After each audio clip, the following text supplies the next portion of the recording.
and breezy and beautiful. In Surprise, Arizona, spring training baseball today on TXA 21. The Rangers host the Cubs, a team that, like the Rangers, wears that red, white, and blue, and like the Rangers, trying desperately to find its way towards the World Series. We welcome you to Texas Ranger Baseball. Along with Tom Grieve, I'm Josh Lewin. It looks like the Rangers' starting pitching rotation is getting very close to being set, and Brandon McCarthy, who starts today, doesn't look like he's in it. No, it looks like C.J. Wilson and Matt Harrison have won the 4th and 5th spots. Brandon, who was competing for one of those spots, will probably now be competing for a spot as a long reliever. Very important role with the Rangers. They've got some younger pitchers, guys that won't be stretched out. You're going to need long relief. And so from Brandon's perspective, he gets the start today. Still an important start, because Tommy Hunter was injured last week. That opened up a spot. If there's another injury, Ron Washington will go to the guy that's best prepared, that's pitching the best to do it, and there's other guys. So Brandon still needs to go out there, perform well today to stay in position to get that starting spot when the opportunity arrives. Some other roster moves made today. We'll tell you all about those in just a moment. And also today of note, who's back playing against the Texas Rangers. Marlon Byrd is now a Chicago Cub. He's in their lineup today as the guys mix and mingle and get reacquainted. We'll get you going for Ranger Baseball right after this on TXA 21. It's the final stage of the Lincoln Launch Event. Time is running out for special offers on the latest in luxury and technology, including Lincoln vehicles that virtually park themselves, along with 24-month leases and flexible financing that give you instant access to the new generation of Lincoln. Hurry in now to lease a new Lincoln MKS for 24 months for just $4.99 a month. The Lincoln Launch Event ends March 31st.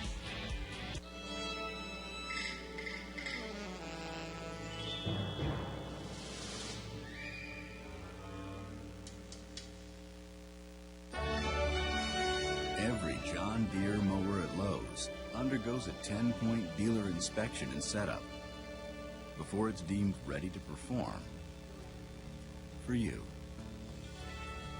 Get your own dealer-supported John Deere at a Lowe's near you. Great thing about having AT&T U-verse is you can record a show here, pause it, play it back in any room in the house. Like here in the kitchen. Or here in the bedroom. Or even here. Wow, these guys really love TV. AT&T U-verse, a better TV experience. Call, visit, or click today. Buy a qualifying U-verse bundle starting at $99 a month, plus get $100 back via promotion card. Adrenaline. You can look for it in some overpriced latte extra foam thing, or get to your Jeep dealer during the Adrenaline Rush sales event and start your adventure in a new Wrangler, Grand Cherokee, Liberty, or Patriot. Now, during the Adrenaline Rush sales event, well-qualified lessees can get a Jeep Wrangler Sport for only $229 a month. I live, I ride, I am Jeep. Texas Ranger Baseball brought to you today by your Texas Ford dealers. Ford is the best in Texas. Also by AT&T. See what's new from AT&T. Go to AT&T.com. And by Sonic, America's Drive-In. Now, the Cubs poached a couple of important Rangers for 2010 as they try to end their 101-year run of futility.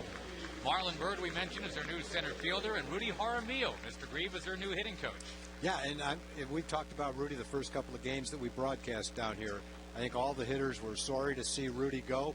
At the same time, they understand it's a great opportunity for Rudy with the Cubs. I think Rudy's looking forward to that opportunity, knowing that he's going to miss a lot of these Ranger hitters that he spent so much time with.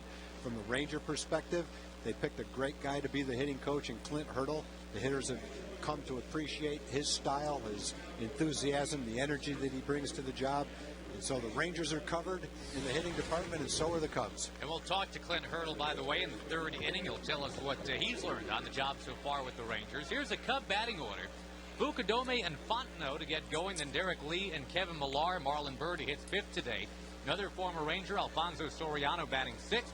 Chad Tracy, the former Diamondback, is hitting seventh. Then you've got Soto and Blanco at the bottom of the lineup for Lou Piniella. The Cubs, an epic disappointment last year. They scored about one run fewer per game last year than they did the year before. So they're trying to get their offense kick-started, and they'll do that today against Brandon McCarthy.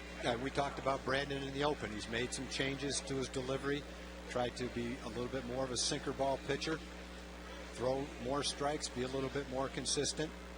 And I think he feels like he's making some pretty good progress. This last start didn't go that well. We've mentioned in the open that the starting rotation will include C.J. Wilson and Matt Harrison, which means that Brandon will be competing for a job as probably a long reliever to start the season. And still an important role on the team, and still an important start for Brandon, because you want to keep yourself in good position for that opportunity for the rotation if and when it presents itself. Rangers are 6-12 right now with one tie. The Cubs are 11-8 with two ties this spring.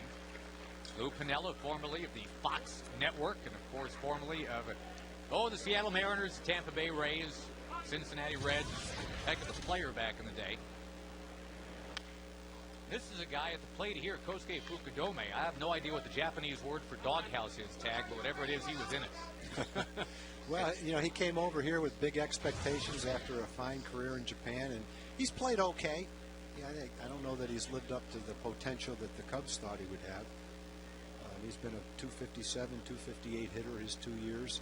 Hit a couple of home runs, a few home runs, 10 and 11 each year. One thing he has done, though, is he's walked a lot. He's averaged 90 walks a year for 2 years, over the 2 years, so he may be a top-of-the-order guy. Not a big guy, slightly built. Well, and Brandon McCarthy certainly has been hearing that slightly built thing his whole life as well. He's actually packed on some pounds. But he's always going to have that tall, wiry description going. One thing that doesn't always translate very well is power in Japan when that player comes to the States to play. Well, and as you can see, it's not like Fukudome is some huckleberry that can't hit.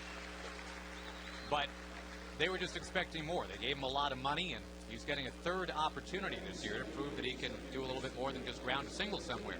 The ballparks in Japan are much smaller than the ballparks over here. Sometimes what translates to a lot of home runs in Japan isn't quite the same over here. Matsui for the Yankees and now the Angels was a huge home run hitter in Japan, hitting 45 or 50 home runs sometimes over there, while he's a fine player over here. Never translated that kind of power number when he got over here, even though he's a very big part of the Yankee championship teams and drove in a lot of runs. He was more of a 25 homer guy instead of a 35 or 40 guy. When you nickname somebody Godzilla, you're expecting, 35 or 40. Right. So I think Japanese power hitters, when they come here, have high expectations, and sometimes it's very difficult for them to live up to it. Mike Fontenot, the batter. And as for Brandon McCarthy, Tag, once again, I guess he's just trying to reinvent himself. Once upon a time, Brandon kind of wanted to be Josh Beckett. You know, the big overhand curve, the big four-seam fastball. Then he watched Scott Feldman go at it last year. He wants to be like that. That ball driven by a guy who's not known for hitting him deep. He hits it to the track. Julio Borbone able to go and get it. Hamilton in left, by the way, Cruz in right with Borbone in center. And he's had a very strong spring training. He was able to run that one down. I'm not sure whether Fontenot got all of that ball. He drove it pretty well. The air's a little bit thinner and lighter here. The ball tends to carry. Not a lot of wind today, just a little bit of a breeze. I don't think that ball was helped or hindered by the breeze. He just might not be the kind of guy that can launch one to the deepest part of the ballpark. This guy can, though. Yes, sir. That's Derek Lee. And as we mentioned, not a lot went right for the Cubs in 09, but it sure wasn't Derek Lee's fault. And just a quiet professional that goes out there and has a big year every year. Yep. Great defensive player at first. Big, calm, polite, humble, gentle giant. With the voice of the guy doing the nightly network news. 35 jacks, 111 runs batted in last year. Another winning season for the Cubs. And, normally I would say, Tag, 3 straight winning seasons for the Cubs would be met with nothing but wild applause and drinks all around. But the expectations were so much higher last year. The fans didn't just want a winning season. They wanted that World Series, and they did not come close. They were 7.5 games out in a pretty mediocre NL Central last year. And they have purged a little bit. Milton Bradley is gone. Did everything but drive over the general manager's lawn on his way out of town.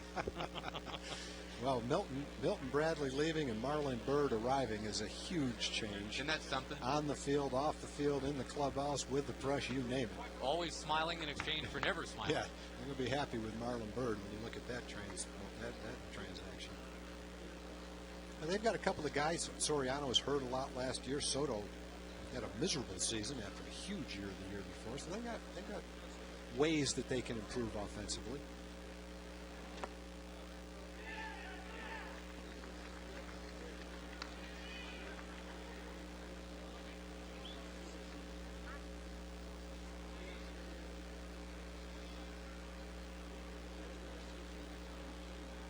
On 2-2, and Fukudome extends that lead from first. McCarthy works the count to 3-2. And again, after watching Scott Feldman last year, McCarthy trying to do a little bit more of that. Cutters and two-seam fastballs. Not an extreme makeover, but it's a makeover.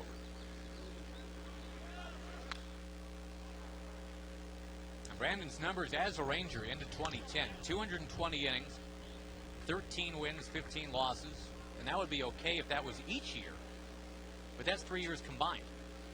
The thing that's hard is you take a kid like Brandon who's had a style of pitching, and even if you're just tweaking it and trying to make subtle changes, then to go to spring training and have to compete for a job, that's not an easy thing to do.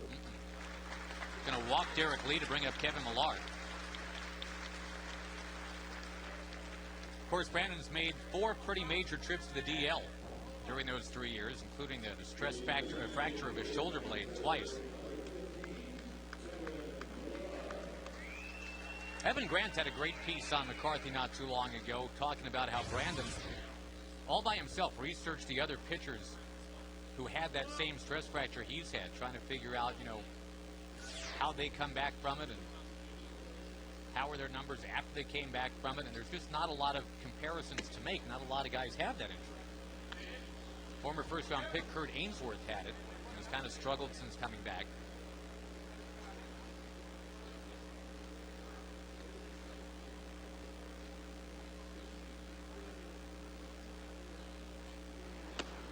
Kevin Millard. And a strike rings in there to him, 1-1. That was more of a cutter. That's more of a slider cutter type pitch rather than a big curveball. That was a good one right there. And again, that's what he's trying to feature. He didn't want to completely abandon the curveball, but that big overhand Barry Zito drop-off thing just wasn't working. Got to show it, though, occasionally. Millar is a good guy to throw that slider or cutter down and away, too. He's a dead pull hitter, trying to pull the ball anyway.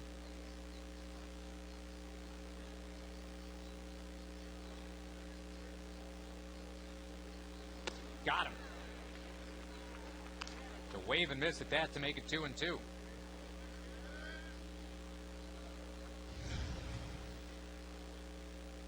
That's a cutter. That's a good one, too. A lot of potential with that pitch for Brandon. On the ground is short, under the glove of a diving Elvis Andrews. It's going to be 2 on. Or excuse me, going to be bases loaded here. The difference between the last 2 cutters, one was down and away, and that one hung more on the middle of the plate. Millar pulled off the one before it. This one has got a lot of the plate, and he was able to get the good part of the bat on the ball and drive it past Anderson to left field. Well, and what do you know? Marlon Byrd, first time he'll face the Rangers, it's going to be with the bases loaded. One of the most memorable things that Marlon ever did as a Ranger was hit that walk-off grand slam. That against the New York Yankees and Damaso Marte.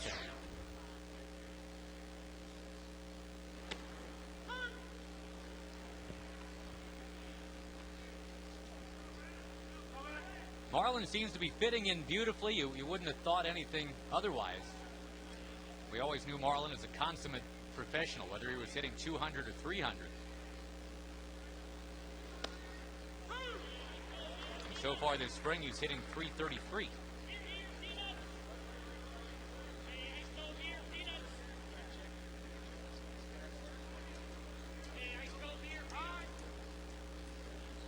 Marlin had, really for all measures, a career year last year.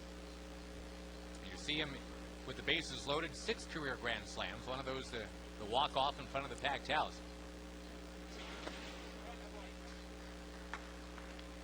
"20 homers, 89 run batted in last year for the Rangers, playing through injuries all the while and never complaining about having them.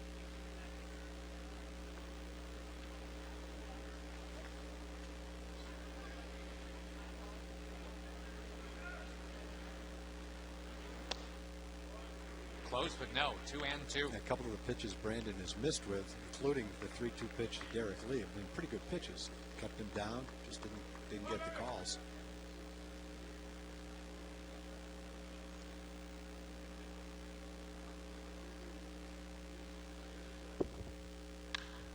Ground ball skips into center field. Marlon Byrd jumps through. Corbone throwing all the way through. And the Cubs have a 1-0 lead. Got the walk in there and 3 singles. Mike Maddox on his way to the mound. And Tom, again, I mean, you know, one spring training start is not your 2010 make, but it is a big start for Brandon McCarthy. I mean, he reads the papers and he's heard the buzz about how there just doesn't seem to be any room in that rotation for him. But he can still make an impression out there today. That's a pitch a lot like the one to Millar. I think it was supposed to be a cutter away, but it got a lot of the plate. And so Marlon was able to get the bat on it. Yeah, some guys have the luxury of being able to work their way into top shape for the start of the season, regardless of performance, and others don't. And, you know, Brandon's in the position right now where he needs to not only develop, get ready for the season, but also his performance is very important. When you start to look at the hierarchy of the pitching staff and how he fits in, how he's getting hitters out is probably more important for him than it is for Scott Feldman or Rich Harden. That's just the way it is on any team. They got Soriano to wail away at that.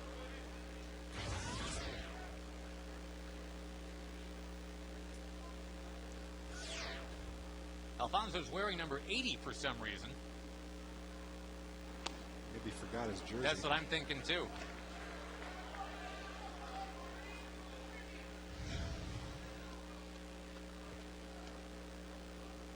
Boy, last year was just a flat-out down year for Soriano. He came into that year averaging a slugging percentage of .520 for his career. It was .420 last year.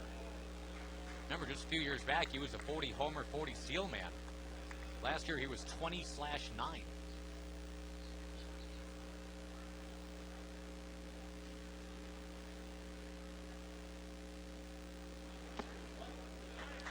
Another deep count here, 2-2.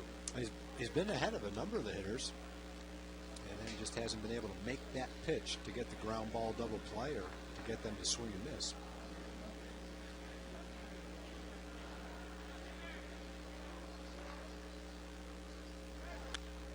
Up too high, 3-2.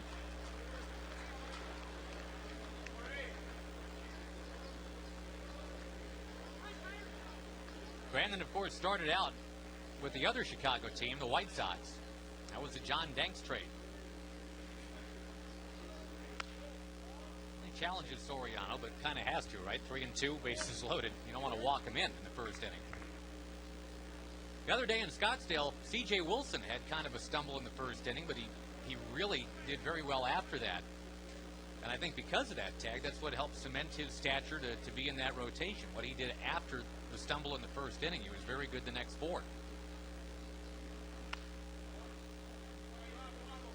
And as it is right now, it would appear that the Rangers would want to go righty, lefty, righty, lefty, righty in that rotation. It would be Harden, C.J. Wilson, Feldman, Harrison, and then Colby Lewis.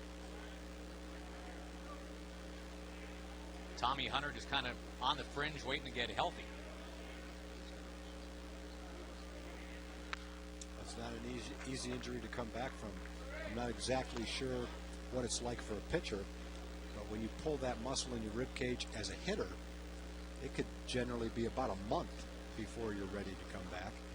And so once Tommy is able to go out and start to throw, once the pain is allowing him to do that, still got a significant ways to go to build up to be able to pitch 5 or 6 innings in a start without any spring training. Also on the injury front, Ian Kinsler getting closer to coming back. Probably about 4 or 5 days away from being where he wants to be, get that ankle going. But yeah, Tommy Hunter's going to be another couple weeks.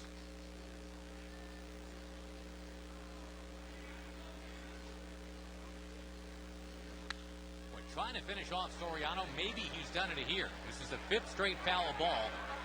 And Chris Davis has got it. Good communication right there. Tough play for the catcher with his back to the ball, looking up in the sun. And not a simple play for the first baseman. Chris had to run a long way to get it, but he calls off Taylor right here. Taylor gets out of the way, and CJ makes the play. CJ. Chris Davis. CD, CJ. CD. You know what I mean. Initially. Chad Tracy, the former Arizona Diamondback, with the bases loaded, the pitch to the lefty, and there you go, strike one.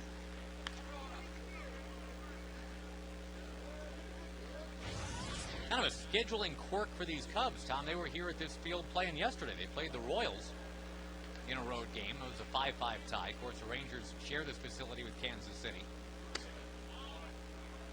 So they come all that way from Mesa, play 3 hours, there's no winner, and they get on the bus in traffic, go back to Mesa, then they get on the bus again, come right back out here today.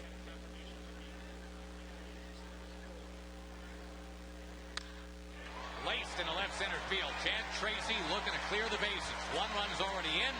2 runs are in. The Cubs will plate 3 and lead 4-0.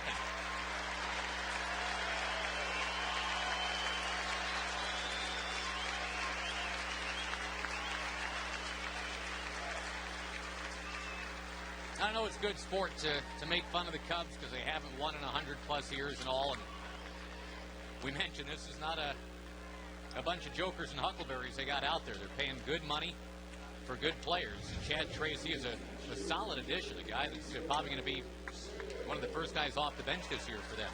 Yeah, Tracy back in 05 and 06 averaged 24 home runs and about 78 or 80 RBIs those 2 years. So he's had some pretty good seasons and a track record coming into this year. Been injured the last couple of years off and on. Pitch missing to the slimmed down Giovanni Soto for ball 1. Yeah, when you look at Soto, you look at one way the offense can improve.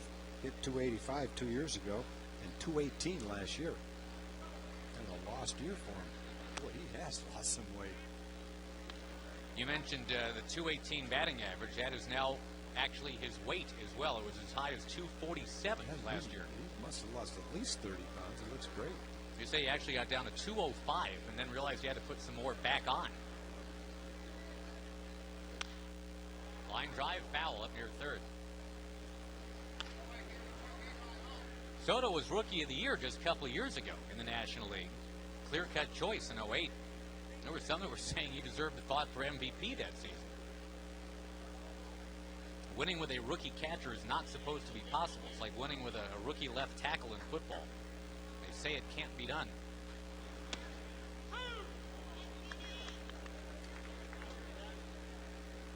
A long, torturous inning for Brandon McCarthy. He's getting close to getting out of it. 2 strikes, 2 out.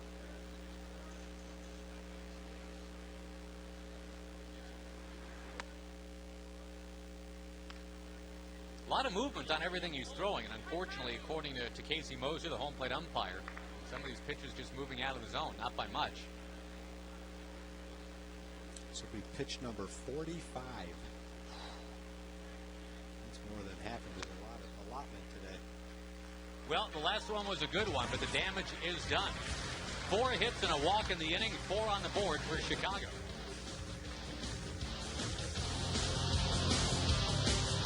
When the guys reunite at Taco Bueno, it's all about catching up. Jeff's kids, Jason's latest career move, Ryan's girlfriends.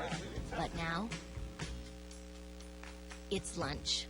And it's Bueno's new triple chelada platter, featuring the new steak ranchero chelada, made with tender, flame-grilled steak, plus all those fresh, made-from-scratch sides.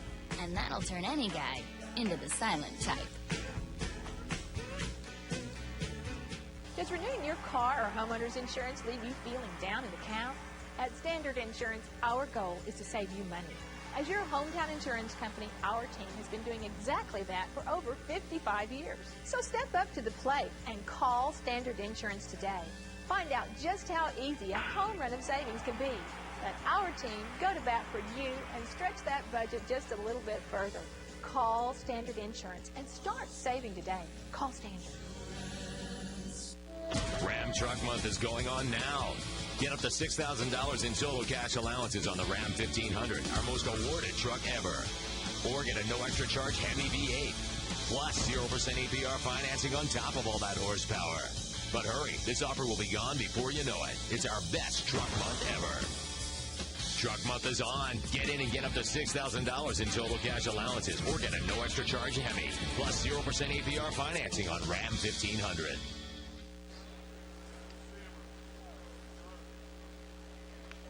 Another perfect day here in Surprise, Arizona. The Rangers and the Cubs having at it for you on TXA 21. We're getting awfully close to the Rangers home opener. That is April the 5th, a Monday against the Toronto Blue Jays. A 1:05 first pitch at the ballpark. Today, this order's not that far off from what you're probably going to see on April 5th with Bourbon, Young, Hamilton, and Guerrero, Nelson Cruz, and Chris Davis. Joaquin Arias getting plenty of playing time with Kinsler out. He's at second base. Taylor Teagarden catching, and Andrews batting ninth. Very representative Ranger lineup today. And a tall lefty on the mound for Chicago. That's Sean Marshall. You see a guy 6'7", and you figure, boy, this guy's going to throw hard. And actually, he's more of a finesse guy. Mark Hendrickson type. Yeah. Or John Halama-ish. 6th-round pick out of Virginia Commonwealth several summers ago. And a twin brother that was a high-round draft pick of the Red Sox that year, too.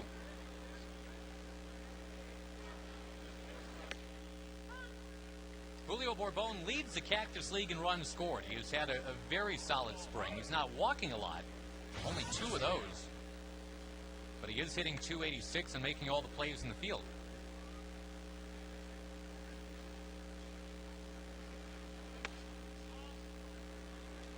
I would say walking a lot would probably endear him to Ron Washington, right? You want that speed on base. Yeah, walking a lot will get him on base more often, increase his on base percentage, and allow the middle of the order guys to knock in a bunch of runs. If you don't walk a lot, then it's pretty obvious what you have to do. You have to hit for a high average. Best of both worlds is to hit 300 and walk 75 or 80 times and get your on base percentage up close to 40%. Then you've got one of the best leadoff hitters in baseball if you can get someone like that. Not many guys can do that.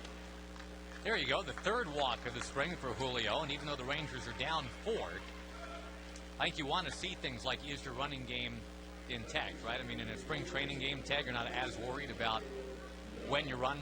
No, I don't think you want to take away what you're working on in spring training based on the score of a spring training game.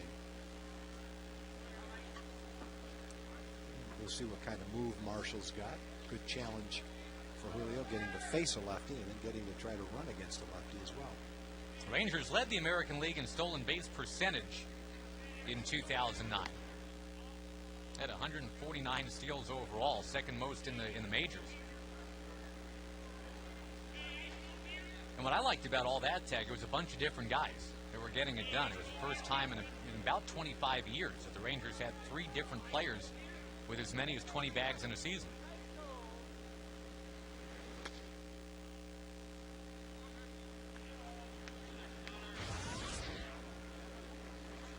Look at that, 441 for Michael Young in the spring. He's 15 out of 34.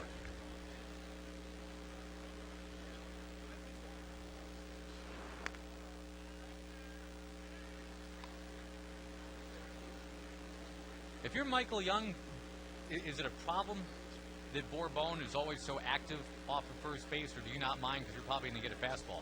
No, I don't think Michael minds, and I think if it was something that was distracting Michael or he minded, then he would probably say something about it. Line shot, but caught by Derek Lee and turned into 2. Michael right there is shooting for the hole between first and second. The first baseman's holding on the runner. He's got a big hole. Unfortunately, he hit it right at Derek Lee. Otherwise, it would be in a first and 3rd situation. Brings up Josh Hamilton, who, contrary to the reports in the papers and all today, never did fly home to get that dental work done. Talked to Josh before the game. He had every intention. He was on his way to the airport, parked at the airport, and the pain was just so intense, he said, he didn't think he could handle the flight home. That tooth, that abscess tooth, was just giving him such a problem. So instead of going home to the dentist he really wanted to see, he went with, I guess, junior varsity dentist here, who I'm sure was just fine. He knew what he was doing, but he had the work done here instead of back home and never did get on that plane. So Josh says he's feeling much better. Whatever magic wand the dentist was able to wave over that tooth, it did its trick.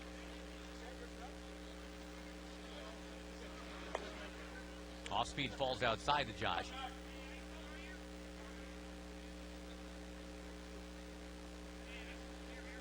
Of course, Josh had the shoulder problem that kept him out for a few days at the start of spring training. That one's in the right field, base hit for him. And in between, the shoulder thing, the tooth problems, and whatever else. I mean, Josh is once again having a great spring training. He's got 3 home runs in only, 31 at-bats now.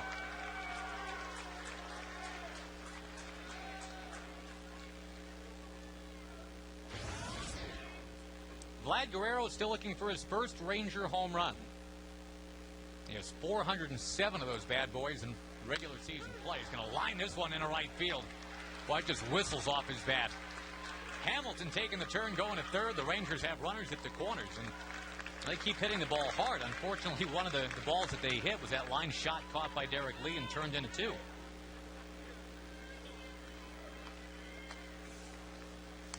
The Cubs had a 45-pitch inning and scored 4 runs with a lot of base runners. And Nelly Cruz gets one up in the air, and Rangers can make it a 4-3 game in about a third as many pitches. No, we have one big swing from Nelson Cruz coming up here. Yeah, you're right back in it. And Nelly is leading the Cactus League in home runs and runs batted in.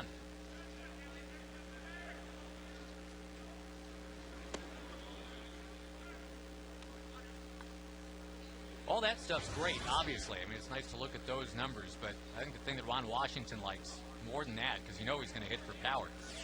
Nelly's got more walks and strikeouts right now.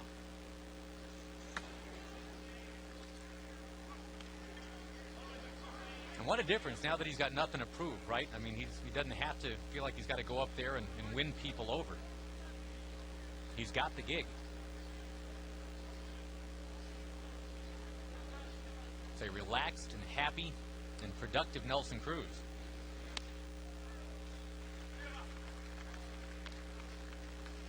Well, that was on Nelly's mind with that swing, making a 4-3 game. Didn't get the fastball, though. No, Marshall did a nice job of getting the pitch down and in on him with a breaking ball.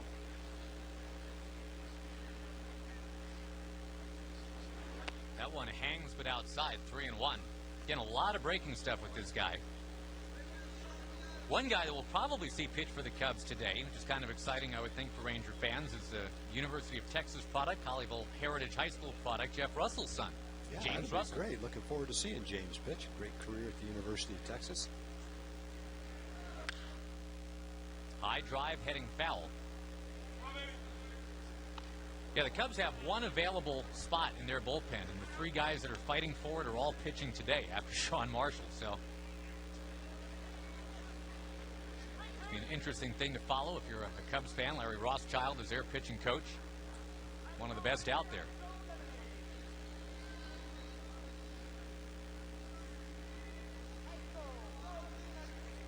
Guerrero is going. Nelson Cruz hits it right down the line and off the glove of Tracy, who straightens up and throws. Too late. Run comes in. And Vlad Guerrero, who of course was going with that pitch, is all the way to third. One thing with Nelly, when Nelly hits a ball like that, even though it was hit hard and got there quickly, if the infielder bobbles it, he's going to have a difficult time throwing Nelly out. Nelly's with good speed, hustling all the way. Keeps the rally going. The Rangers pick up a run.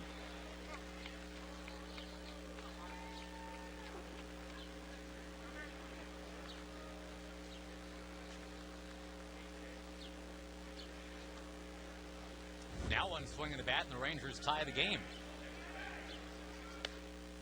potentially. Chris Davis does have that potential. Cooling off a little bit now after just a torrid start.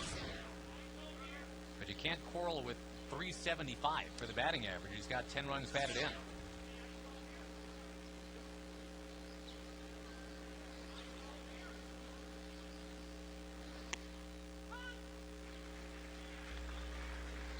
We were just talking about Milton Bradley in the top of the inning. I loved when Milton was a Ranger and saw Chris Davis' first round of batting practice and said, this kid's got stupid pop. Meaning he can hit the ball real far. Does that mean he's dope? No, I don't believe it means he's dope or whack, Mr. Grieve. But thanks for attempting to play the game. What does that mean? Stupid pop? No, dope. Dope? Yeah, when someone says that, he's dope. How do I explain this to you? Great? Sure. Exceptional? Yeah. Because I want to kind of work that into my vocabulary. I'm going to set you up with an Urban Dictionary, and we'll come back in 2 minutes and see how you're doing. It'll be real fly, Tag. Oh, I got you. Yeah, 4-1 Cubs at the end of one.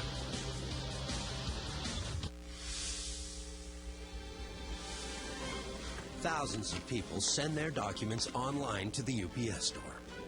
And thousands more bring them in to our printing experts. With more than 4,300 convenient locations, we're the nation's largest printing network. So put our printing crew to work for you at the UPS store. We do a lot more than shipping. With no extra charge, all-wheel drive, and electronic stability control, the new 2010 Chrysler 300 can sense when to follow the driver and when to take the lead. And the 300's multi-displacement system can sense when to deliver Hemi V8 power and when to offer V6 fuel efficiency. The new Chrysler 300, engineered to keep driver and car in perfect step.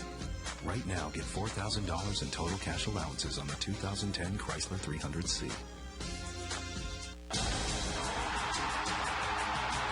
It's time. It's time.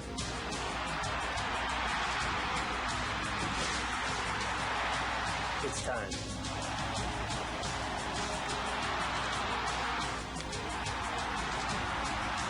It's time.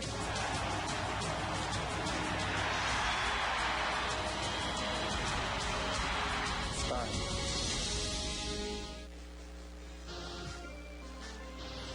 Texas Ranger Baseball on TXA 21 brought to you by Verizon Wireless, America's largest 3G network. The longest spring training inning ever. It's just ended. Cubs lead the Rangers today 4-1, and a chance for Brandon McCarthy to smooth out the wrinkles now. It was a stumble start in that first inning, no disguising it, but as we mentioned just the other day in Scottsdale, C.J. Wilson had one of those and smoothed everything out just fine. Hopefully that's what BMAC can do right here.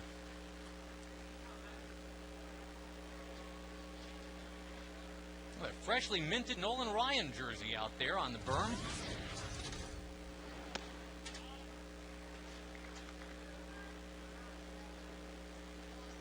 I know Nolan's not thrilled with the fact the Rangers are 6-12 in spring training. You'd rather be 12-6, but it's just not that big a deal. What you want is everybody healthy and happy. And I think in that vein, it has been a very successful 2010 spring training. The Rangers did make some moves today. We'll tell you about those here in this inning. There was a trade that came down just about 45 minutes before this game started. You know, it's not going to sound like big names in the deal. It does have kind of a bearing on what the Rangers are doing. They've acquired a utility infielder. After all, there's been a lot of talk about doing that. 2-1 to Blanco, missing inside. The Rangers go to Oakland and make a deal with them for Gregorio Petit. 25 big league ball games. He'll wear number 23. And that's the number that was being worn by Edouard Ramirez. And yep, that's the guy who the Rangers just traded. Edouard Ramirez was plucked off of waivers just a couple of weeks ago. And now they ship him to the Oakland A's. Gregorio Petit comes in. The Rangers sending down Tanner Shepard today. Also, Jeff Geary, Michael Kirkman goes to Double-A, Pedro Strop goes to Triple-A, and Brandon Boggs will go to Triple-A. That was all done this morning. And Tom, you and I got to see Petit play a couple of games for the A's last year. And it seems like he'll be a handy guy to have around. He's 25 years old. Yeah, it's tough to tell in a couple of games, and I don't know a whole lot about him, but he's one more guy to compete for the utility infield job.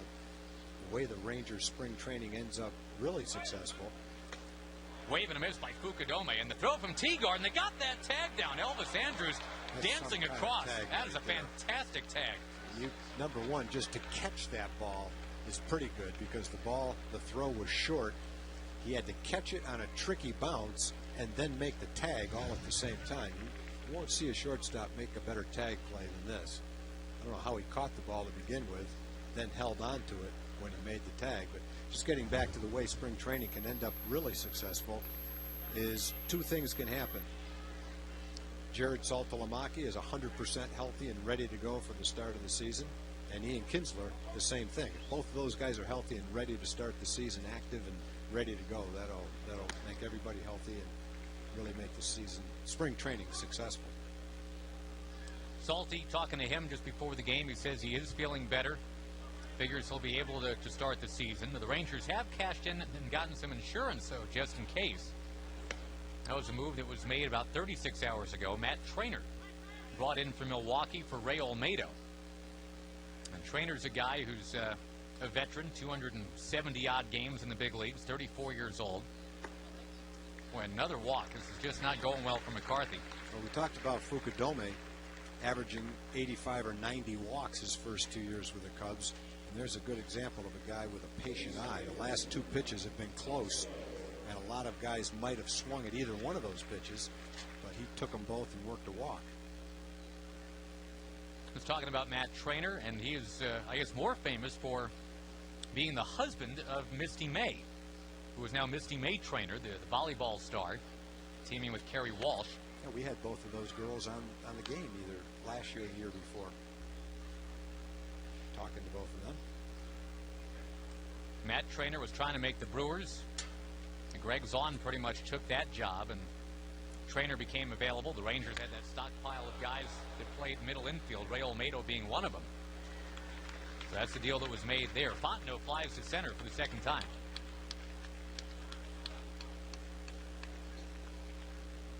And he spent yesterday just kind of getting acquainted with whoever was around. Yesterday was the one scheduled off day for the Rangers. You know, most days a guy, if he gets traded in spring training, comes over and there's like 80 guys in the clubhouse. There's a lot of guys to get to know. Yesterday he came over, there was Scott Feldman, and that was it.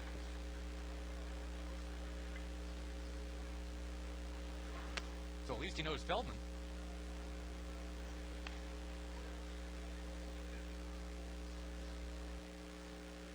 Good to see McCarthy get ahead. He's ahead of a good hitter here, Derek Lee.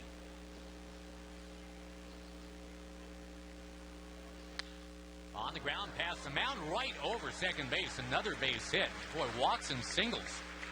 The coin of the realm here for the Cubs. Well, sometimes you get lucky and those ground balls go at the fielders. Today they're all finding holes. For the most part, solidly hit ground balls, but with a little luck. Last inning, one of those ground balls might have gone at somebody and maybe a turn a double play, but they've all been base hits. Derek Lee, not only a prolific big league hitter. Do you know, Tag, he's got his own wine label now? No, I did not know. He does. Introduced it last year for his charity. It's called Caber Lee. Tommy Lasorda's got his own brand. You don't have yours yet? No. There's no Tom Grieve Shiraz? No, there isn't. Not a big wine drinker, personally. Little check swing foul. Yours would be oaky and a little busy, and you could really probably taste the hummus in it. No, I'm not much of a wine drinker or much of a business person, so that leaves me out of the wine business. We'll leave it to Derek Lee then.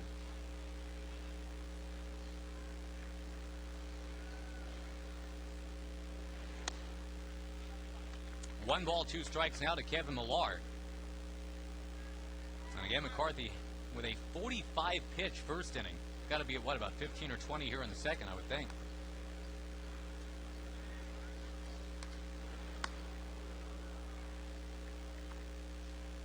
lot of deep counts. And for the most part, he's been ahead of the hitters. Getting strike 1 and 2 hasn't been a problem. It's what's happened after that that's been the problem. 45 in the first and 18 in the second. Towering fly ball is going to be into shallow right. Nelson Cruz shields his eyes and makes the catch, and Brandon's out of the inning. No further damage. It stays 4-1.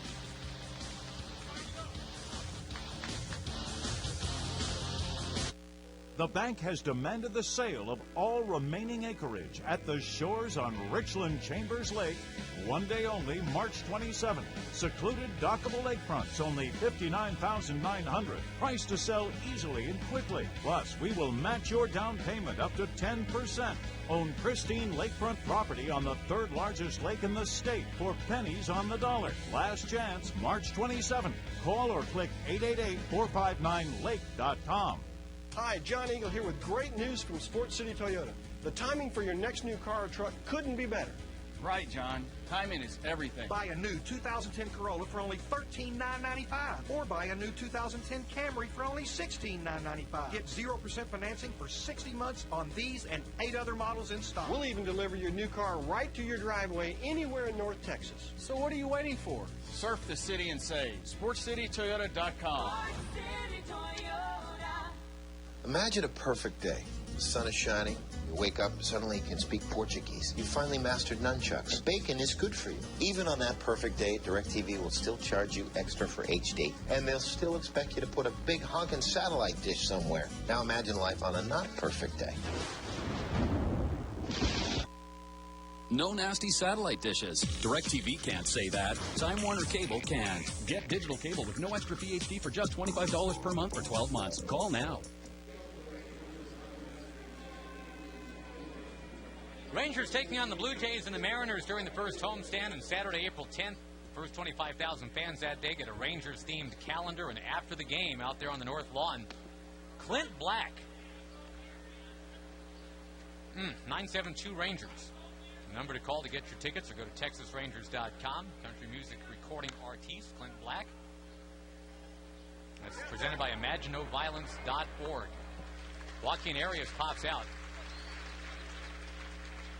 Big thing for Joaquin, I guess, to try to make this team tag. I mean, Ron Washington has told him, we like you for your speed, we like you for your bat. We need you to get on base and show us what you can do. We want you to be really aggressive on the bases. And he's going to try to prove to Ron Washington he can do that. He can run the bases intelligently and quickly, but in a game situation, obviously, he's actually got to get on to prove that.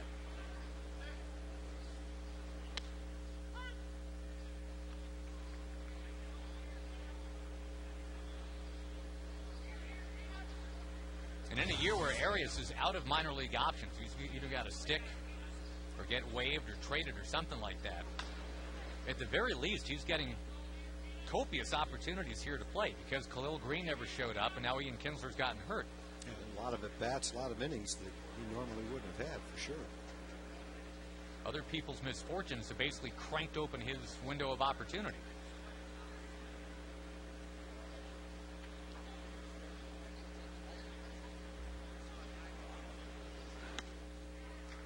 Well, Taylor Teagarden doing a lot of things well this spring, but contact continues to be an issue. That's 23 at-bats and 12 strikeouts now for Taylor. Good fastball by Marshall right there. I'm going to reach 90 miles an hour. Got it right on the inside corner.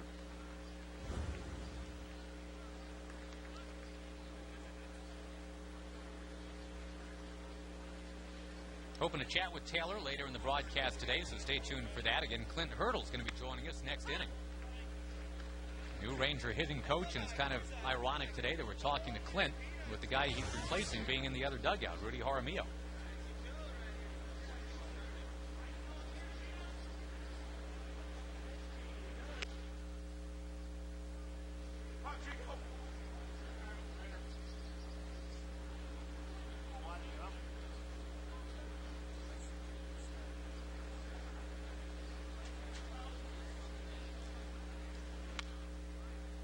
Elvis hitting .255 so far this spring.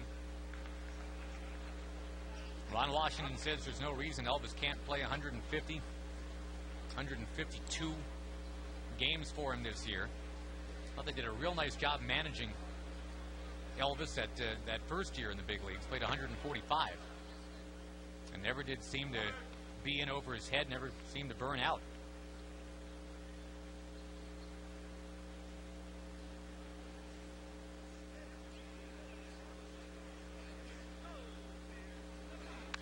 Swatted on the ground to third. Tracy backs up and he's got it.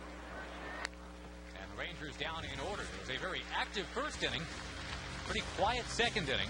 4-1 Chicago after 2.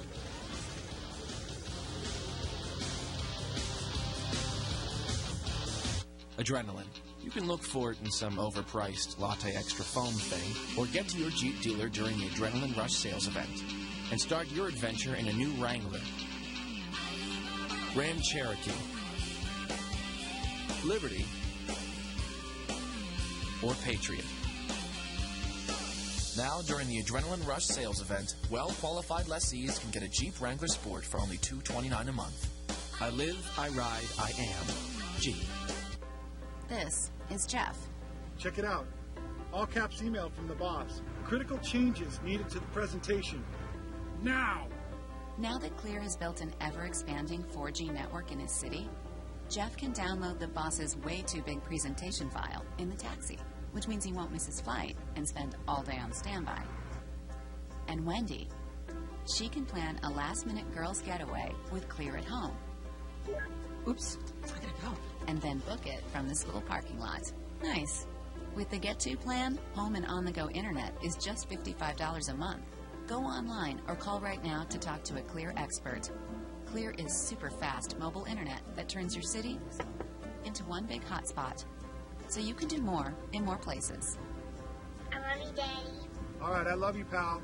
Get all the internet you'll ever need for just $55 a month. Clear, super fast mobile internet. Call or go online today. 4-1 Chicago, and folks, 32 years ago this week, when your Sports Illustrated arrived in your mailbox, on the cover was a gentleman named Clint Hurdle. And the words on it said the eternal hopefuls of spring. And the big face that they put right on there was this face that we're going to talk to right now. Clint Hurdle joins us.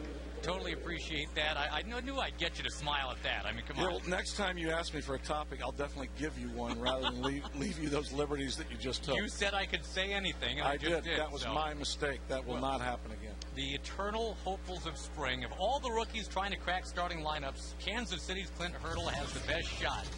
And it went on to say Hurdle is tall, dark, and handsome, brash, and can hit a ball 9 miles. Hey. I'm just saying. All right, let's talk Ranger baseball. Welcome, Clint, and we're building you up because we're excited that you're here. And it's ironic, we're playing the Cubs today. Marlon Byrd, who was one of Rudy Jaramillo's star pupils, well, they're both, just kind of right out there for us to watch right now. You knew coming in, right, when you took this gig, there would be a lot of people saying the words Rudy and Jaramillo around your presence. Oh, there's no doubt. I mean, Rudy did so many good, solid things for this organization, for the ball players in particular. Put an offensive game plan together, work with these guys in their swings. Rudy and I had an opportunity to work together back in Colorado when he was between major league jobs. He just left Houston and had 1 year off. And I respect Rudy professionally, personally. We know each other. We talk hitting. So there's a loyalty here that's special. He spent a lot of time, worked very hard with a lot of men, and I'm trying to make it a seamless transition for everybody, me included. Clint, when Ranger fans ask what kind of a hitting instructor is Clint Hurdle, is there anything about your philosophy that you could explain to us? Well, I think number one is I try and look at the hitters. I gather a lot of information in the offseason. I talk to each player individually. I watch a lot of tape. We kind of came up with game plans going into spring, routines we're going to work on, how we're going to make the offense a more consistent offense. We definitely need to highlight some areas. We need to strike out less. We're going to strike out. Everybody does, but we're going to make better outs offensively. We've got to have consistency from the top of the lineup to the bottom. We've got to make better outs. You get 27 in a game, you hit fly balls, you punch out. Those are soft outs. We've got to find a way to put more pressure on the defense, utilize the skill sets that are in place here, which are there's many. We've got power, we've got speed, we've got hit ability from line to line. So it's just handing the baton on to the next guy, trusting the guy in front of you, trusting yourself, especially in two-strike situations, trusting the guy behind you. So I try and build a program off of them. Clint, do you find at the big league level it's more of a mental approach that you have to work with the hitters on, or is it more of a physical or an equal combination of both? Well, there can be a combination from time to time. You look at your younger players, they might not be finished off their physical skill set. You might have some work to do there, but we've got a number of guys here whose swings are very good. I mean, they've worked hard at them.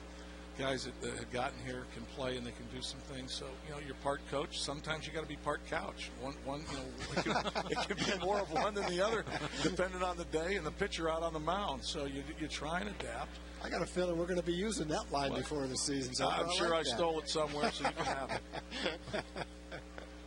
They are just, I believe, one letter apart. That's very, very cute. Very, very, very clever. Not trying to be cute. We're trying to be effective. We're trying to get results.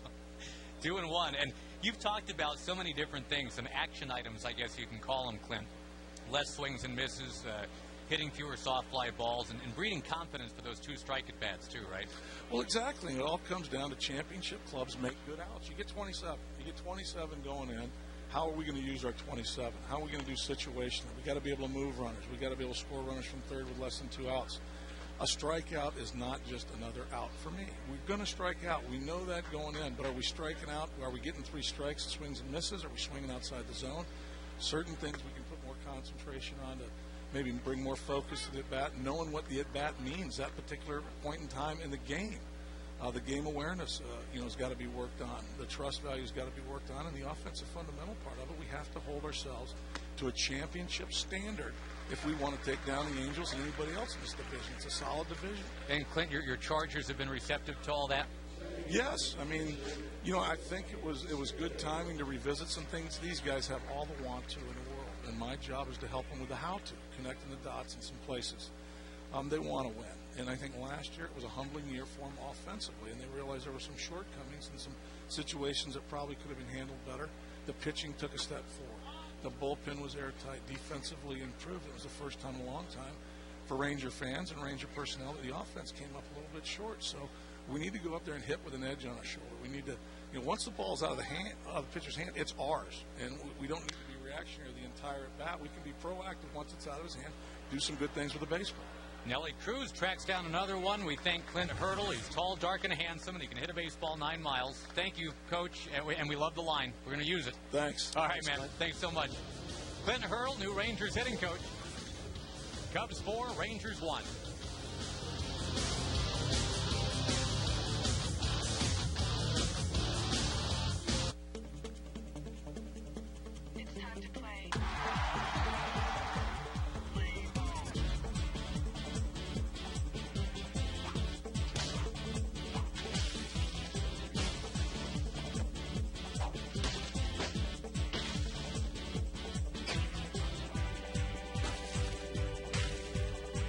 If it's the Rangers, must be 21.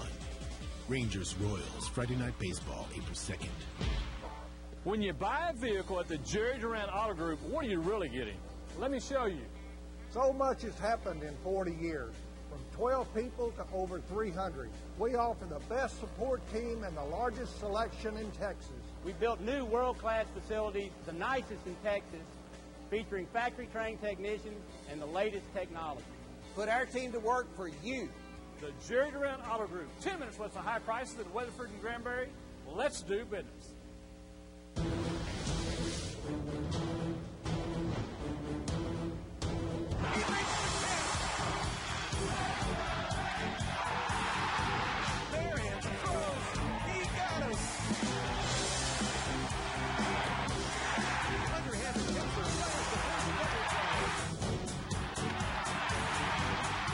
Get an Ian Kinsler 30-30 cap Sunday afternoon, April 11th against Seattle, courtesy of Fox Sports Southwest and Progressive. Gary Scythe, weeknights at 7 and 8 on TXA 21 News. Texas Ranger Baseball on TXA 21, brought to you by your Dallas-Fort Worth Lexus dealers and a Lexus RX. 4 runs, 5 hits for Chicago. The Rangers had the 1 run on 2.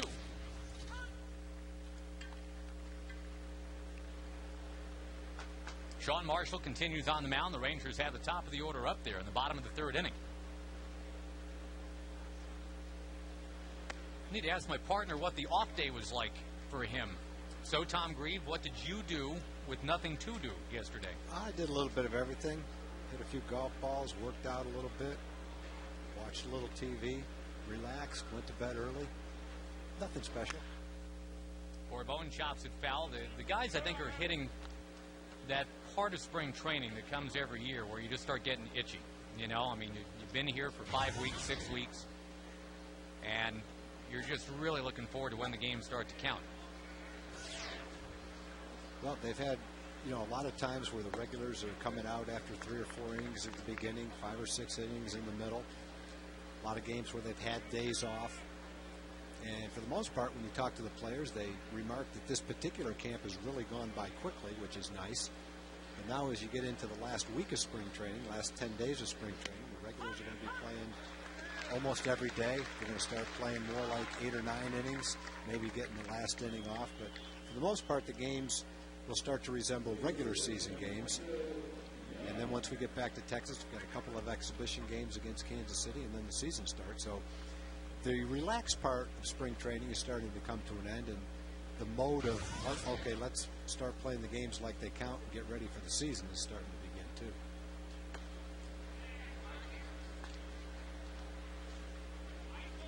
Those exhibition games we're talking about, the Rangers play Kansas City Friday, April 2nd at the ballpark. We'll have that game broadcast for you. Saturday the 3rd, an afternoon game up in Frisco. Then a day off to settle in on the 4th. Opening day, Monday, April 5th. Young bangs it right into that dugout. Looks like everybody's okay. Had to hit somebody. He went right over the dugout, actually. Now everybody's okay. Whoever it hits, not flinching anyway.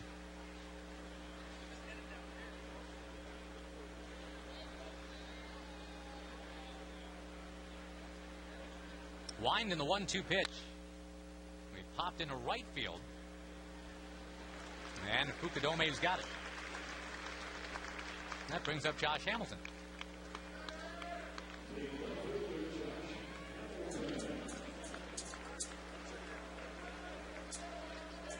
Josh is definitely one of the projects that Clint Hurdle took on. I mean, it's not that Josh needs to prove he's got the ability. 2008 was an unbelievable season. Led the league in runs batted in, dominated the home run derby at the All-Star game. Helped to put the Rangers back into national consciousness, really. He also hit .306 in that 2008 season. It's just a matter of getting Josh back to that.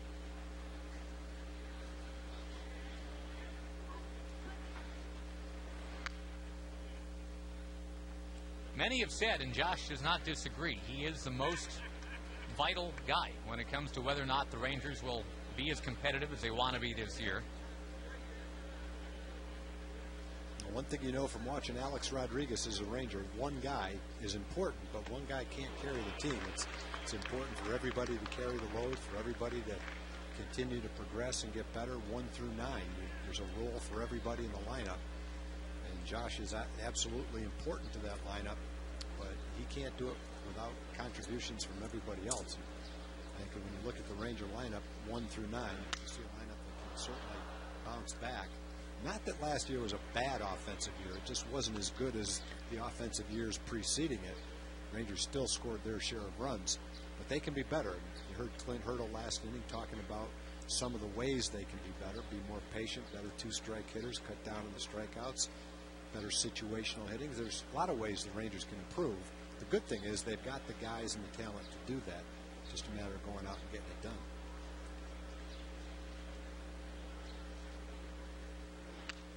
Ripping a foul back. Marshall doing a nice job of keeping that fastball in on Josh's fists in this at-bat. Well, you saw him break off the big curveball to strike out the other lefty this inning, Julio Bourbon. And Bourbon obviously is an everyday player this year. He's going to be facing some tough left-hand pitching. There's that pitch again. Got Bourbon, got Hamilton. Rangers down in order. That's 7 straight set down by Marshall. 4-1 Chicago. It's the first time you're letting your daughter shop on her own. So here's your moment of truth, Mom. Which 3G network would you trust to run apps like Family Locator? when it matters most. When you want your 3G network to work, you want Verizon.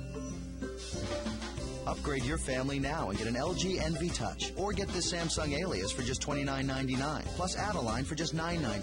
But hurry, offer ends March 31st. Families can connect for less at Verizon. A funny thing happens when you try Whataburger's new grilled chicken melt.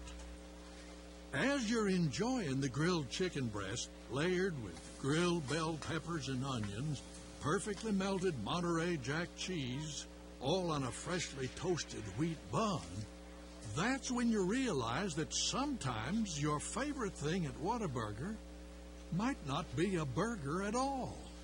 What a burger! Just like you like it. Ram Truck Month is going on now. Get up to $6,000 in total cash allowances on the Ram 1500, our most awarded truck ever. Or get a no extra charge Hemi V8. Plus 0% APR financing on top of all that horsepower. But hurry, this offer will be gone before you know it. It's our best truck month ever. Truck month is on. Get in and get up to $6,000 in total cash allowances, or get a no extra charge Hemi, plus 0% APR financing on Ram 1500.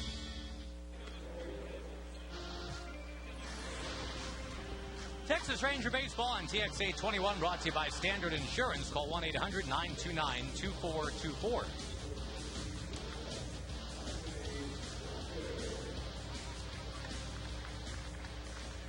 In Surprise, Arizona, the Cubs scored 4 times off Brandon McCarthy in that top of the first inning. A 45-pitch top of the first inning for BMAC. But things have settled down from there. He has walked 3 over the last couple innings, but kept the Cubs from scoring again. Well, if he can throw another 0 up there and get through 4 innings after a 45-pitch first inning, that will be a good outing. Finish strong. 3 shutout innings. Let me ask you this, Tag. Obviously, we've been talking about McCarthy pitching for a spot in the bullpen and not in the rotation anymore. Is it cynical to suggest that, he could also be pitching for some scouts or some other teams to take a look at these next couple of times? I think that's one thing that, every player should always be cognizant of, not necessarily the stars and the everyday players, but every time you go out there, you're not just playing for your own organization. You're exactly right. You might be playing for another organization. There's scouts, especially in spring training. There's probably at least 15 scouts from various teams at every spring training game. And so while your team may not have a spot for you, other teams might. And the better you play, the more teams that are interested. Whoa, Andrews wheels around. What a play he makes, but it's safe at first. Andres Blanco barely beats it out. The whirly-bird play from Elvis Andrews was fun to watch. Yeah, it looked like it was close enough play that they could have gotten the call, too. By my count, Tag, that's now 3 balls directly over second base allowed by Brandon McCarthy. Just little dribblers that end up right over the bag. A couple of them, up until that hit, most of the ground balls were hit solidly. That was just a chopper up the middle that found a hole. Brandon, in that regard, has been a little bit unlucky. The ground balls have definitely all been finding holes. Most of the outs have been in the air. In fact, to my way of looking at it, every out has either been a strikeout, in the air, or a caught stealing. There's not been one ground ball out, and probably out of the 6 hits, probably 4 or 5 of them have been ground balls through the infield. Big hit was Chad Tracy's line drive double into the gap. And it's funny because you look at that and you say, okay, well, if there hasn't been a single ground ball out, then that cutter must not be doing much. But as you also mentioned, he's been getting a lot of ground balls. They're just kind of squeaking on past the fielders.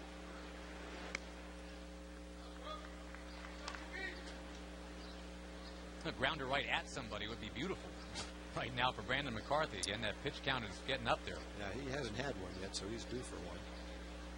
Luis Mendoza will be the next Ranger to pitch.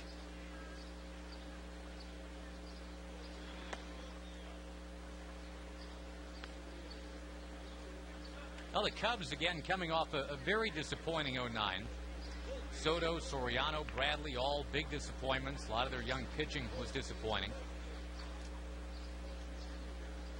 And just another one of those years for the Cubs. I think on the inevitability scale, Tag. The Cubs coming up short is like a 10, you know, along with death and taxes, unfortunately. 101 years and counting now. Runner goes. Teagarden throws. The tag is down, and they got him again. Taylor Teagarden has nailed 2 Chicago Cubs today. The one thing about taking close pitches is in that situation, you take a close 3-1 pitch that could have gone either way. That's fine. You still got a 3-2 count, but the guy's running on the play. Catcher gets a great pitch to throw on, and they throw out the runner stealing. That may be a situation where you expand your strike zone a little bit and go ahead and swing. There's that ground ball. Elvis Andrus can't get this one. It's another one that just kind of squeaks by a Ranger fielder. Second hit for Fukudome. Blanco, meantime, the guy that was erased, that's the second time he's been caught stealing today. Fukudome has walked, had a couple of hits. He's a little bit of a threat to steal. Cubs would like him to do more of that. The Cubs were dead last in the majors last year in stolen bases.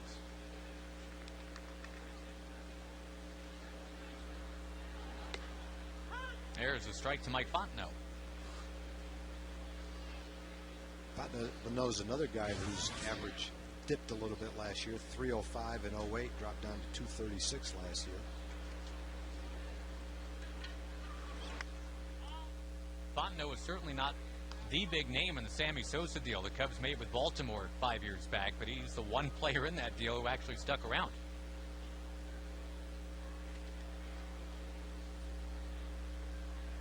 Have you seen Sammy lately? Not lately. Have you seen his look, though? Oh, I've seen the look, yes. It's faded somewhat. The Michael Jackson type look? I look terrible. I don't know why he would do that. That's about the complexion, right?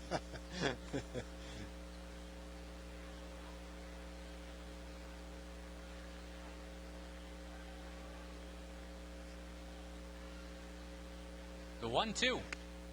Missing 2 balls, 2 strikes. I guess part of it's McCarthy, but part of it's the Cubs being willing to take so many pitches today. There just haven't been 1 or 2 pitch at bats at all for Brandon McCarthy today. He's been ahead of the majority of the hitters. 2 strikes on a lot of them. They fouled some off. They've kept taking, worked a couple of walks. In fact, they've worked 4 walks in the game, and they've hit a lot of ground balls through the infield.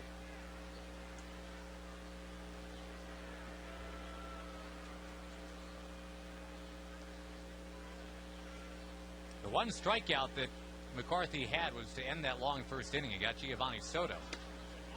That one's inside. And again, he's not missing by a real lot, but just been a lot of full counts today.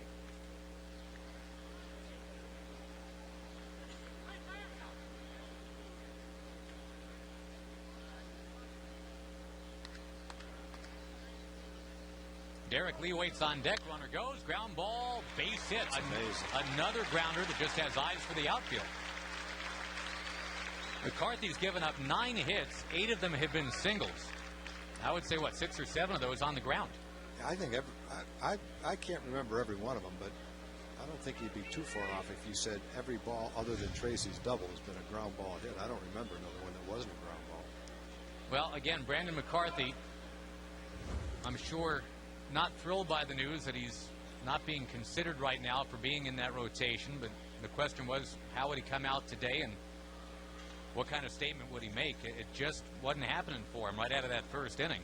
No, and you can't sugarcoat it. He gave up 8 hits and 4 runs with a couple of men on here in the inning, but at the same time, without trying to sugarcoat it, he didn't get a lot of breaks either. There was a number of those ground balls that just eluded the infielders, and all it would have taken in the first inning is 1 for a double play, and it might be an entirely different outing.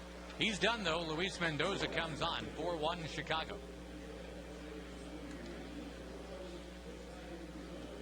When the guys reunite at Taco Bueno, it's all about catching up.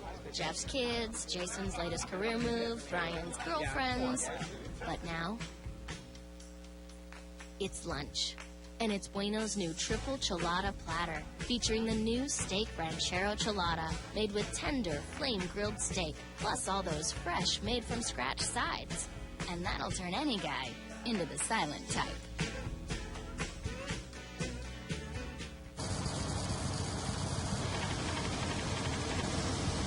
Most automobiles use only insulation to reduce noise. But we take a different approach. We use microphones to detect unwanted engine sounds, then transmit opposing frequencies to eliminate them. Literally fighting sound with sound. Active sound control, available in the Acura TSX. The most innovative thinking you'll find in an Acura.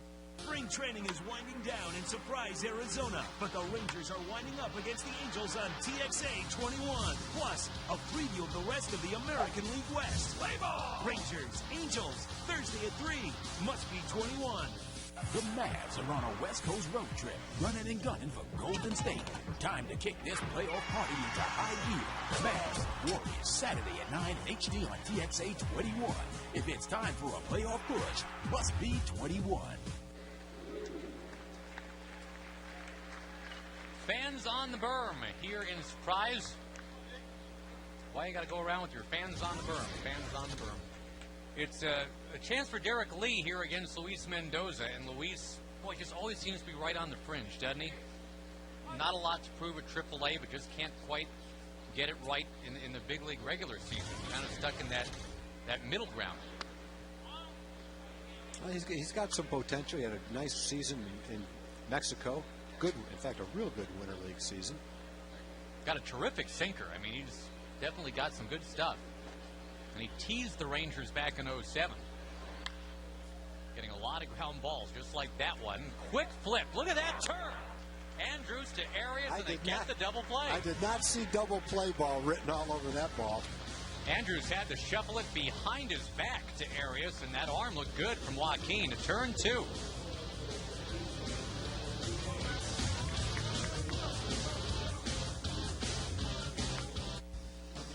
Texans work hard every day. Their truck should too. GMC's Texas Truck Month is here. Make each day count. With the truck that offers you over 400 horsepower, almost 1,900 pounds of payload, and up to 10,700 pounds of towing. It's GMC Texas Truck Month. Get $5,500 in down payment assistance on a GMC Sierra when you finance with GMAC. See your GMC dealer. Me and JT, we're on the same barbecue team. Say, JT, how much are we for using your mop and loop? There ain't no fee, Big John. We're on the same team. Oh, I must have been thinking about TV from AT&T Uverse. See, when you join their team, they make you pay an extra fee just for watching HD. No extra fee HD. AT&T Uverse doesn't have it. Time Warner Digital Cable does. Get digital cable with HD for just $25 a month. Time Warner Cable, the power of you. It's time. It's time. It's time. It's time.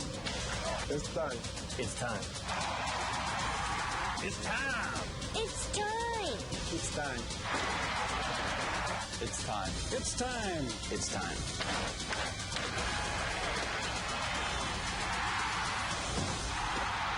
It's time.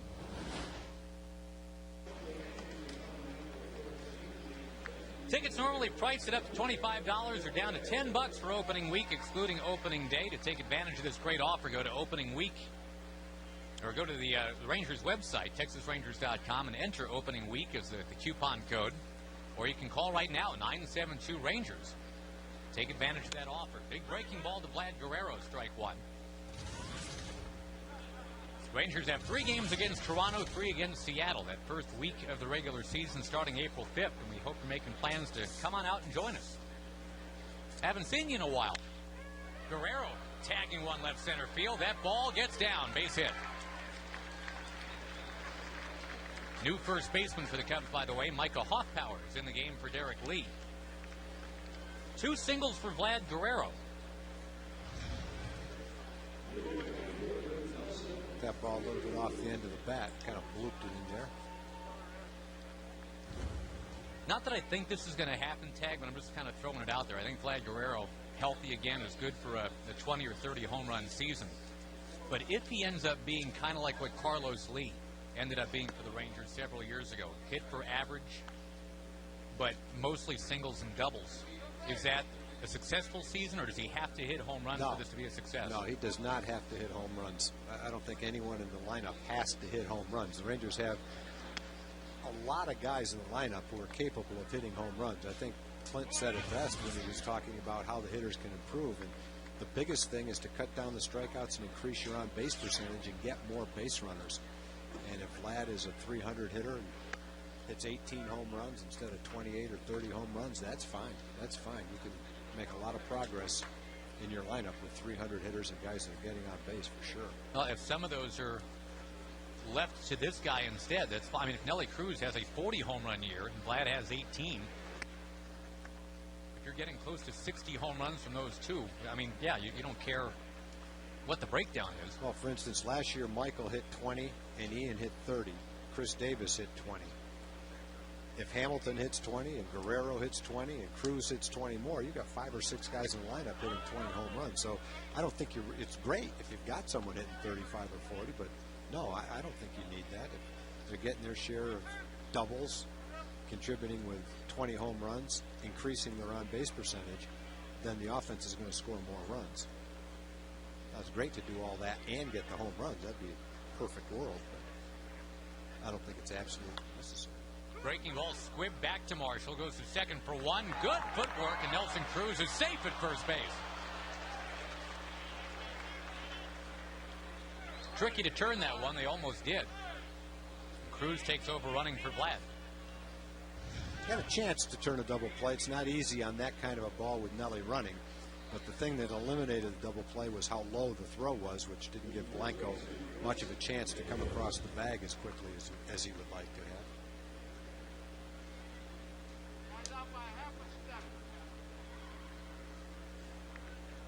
Cruz continues to lead the Cactus League, in fact, lead the major leagues in runs batted in.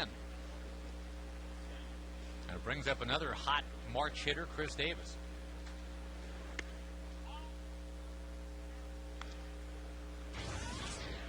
Again, the adjustments that Chris has made, when you look at him this year compared to last spring, he's more spread out in his stance. His hands are held down lower.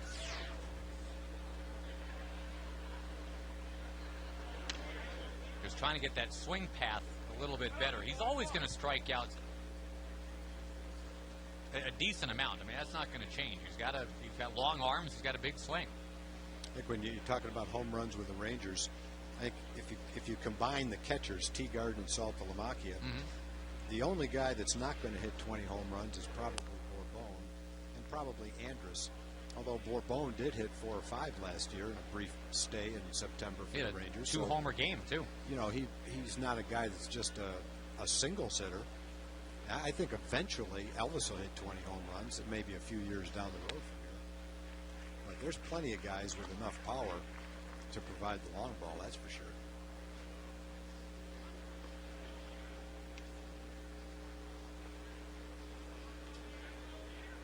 Josh Hamilton had the season where he drove in 130 runs just a couple years ago. Breaking ball, strike 3. Guys like Bourbon and Davis, I think it's a pretty good warm-up today. You know, you face a crafty lefty. And again, Marshall at 6'7". Looks like he'd be a power pitcher, but he really is more of a finesse guy. That's a good challenge for young left-hand hitters today.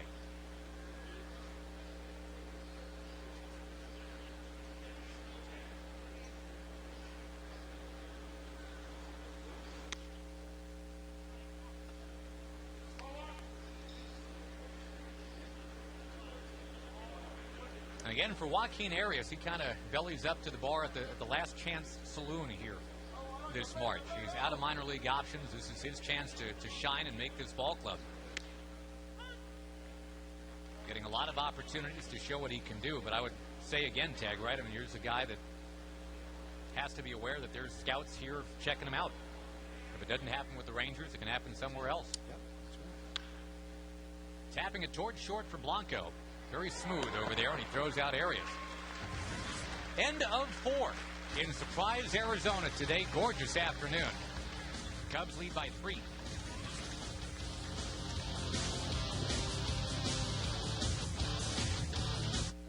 Ram Truck Month is going on now. Get up to $6,000 in total cash allowances on the Ram 1500, our most awarded truck ever. Or get a no extra charge Hemi V8. Plus 0% APR financing on top of all that horsepower. But hurry, this offer will be gone before you know it. It's our best truck month ever. Truck month is on. Get in and get up to $6,000 in total cash allowances or get a no extra charge Hemi. Plus 0% APR financing on Ram 1500. Thousands of people send their documents online to the UPS store. And thousands more bring them in to our printing experts. With more than 4,300 convenient locations, we're the nation's largest printing network. So put our printing crew to work for you at the UPS store. We do a lot more than shipping.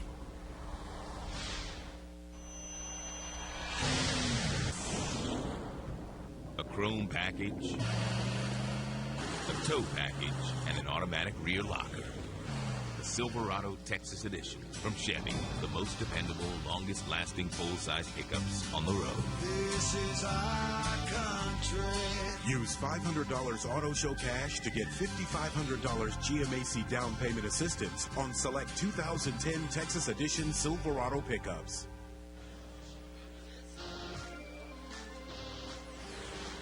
Texas Ranger Baseball is brought to you today by Verizon Wireless, America's largest 3G network.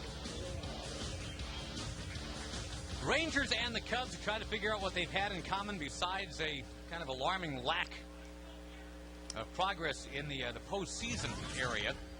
One thing or one person they definitely have in common is the great Fergie Jenkins, the Hall of Famer. We're going to have the ability to talk to Fergie in this inning. Played for both of these teams 2 different times. And here he is with a headset on. Good to see you again, man. Yeah, it's good to be here. You are so closely associated with the Cubs in Chicago. Knee-jerk right now, years later. I mean, obviously you started with the Phillies, had a couple years with the Red Sox, but Cubs and Rangers got to be your big 2, right? Definitely. I had 10 years with the Cubs and 6 years with the Rangers. You know, it was probably a stroke of luck that I went back to Chicago because I wanted to stay with Texas because I had some good seasons there. And I know you know the organization, you know the people you play, with and against. So that's very important, playing the game. Millar pops out. What brings you to Surprise today, by the way? Well, we have a charity. We have a charity that we've had well over 12 years. And we get invited to come to this ballpark a couple of times in the spring, once or twice with the Giants, once or twice with Oakland. But we're based in the Mesa ballpark. I saw Bob Feller down there with you today throwing out the first pitch. Bobby's been with us a couple of times, which has been really nice. And, hey, what is he, 90 years old? 91. As he's gotten older, he's mellowed. Has he? He has. He speaks to everybody that comes up and wants an autograph. Does he? Yeah, he's a great guy. It couldn't have really gone much further the other way, right? I mean, I'm glad he's kind of coming back to the pack a little bit. Yeah.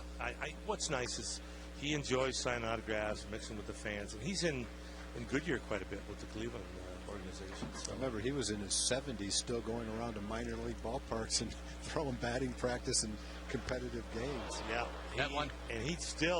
He asked me as we walked to the mound earlier, you want to throw from the hill? I said, he did. Bob, let's stay on the dirt here and do it.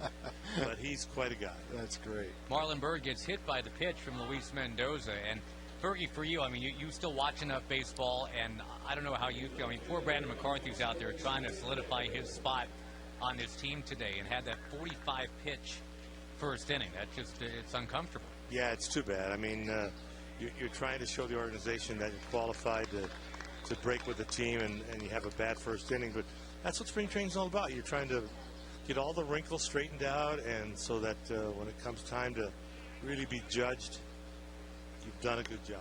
Tyler Colvin, by the way, pinch running at first, and Soriano, the batter, chatting with the great Fergie Jenkins. Fergie, in most of your games, you'd be disappointed if you weren't in the 4th inning with 45 pitches. No joke, yeah. I made ball clubs hit that first pitch a lot of times because if I got ahead of him, I worked him.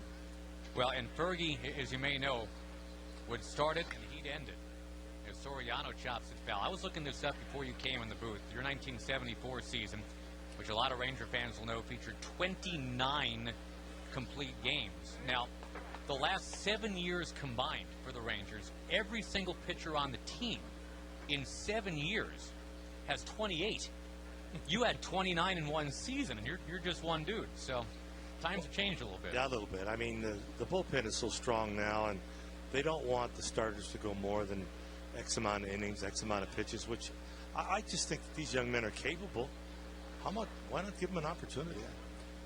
One of the catch words for a pitcher nowadays. Mendoza, another HBP, got Soriano. Is pitch to contact. Yes, definitely.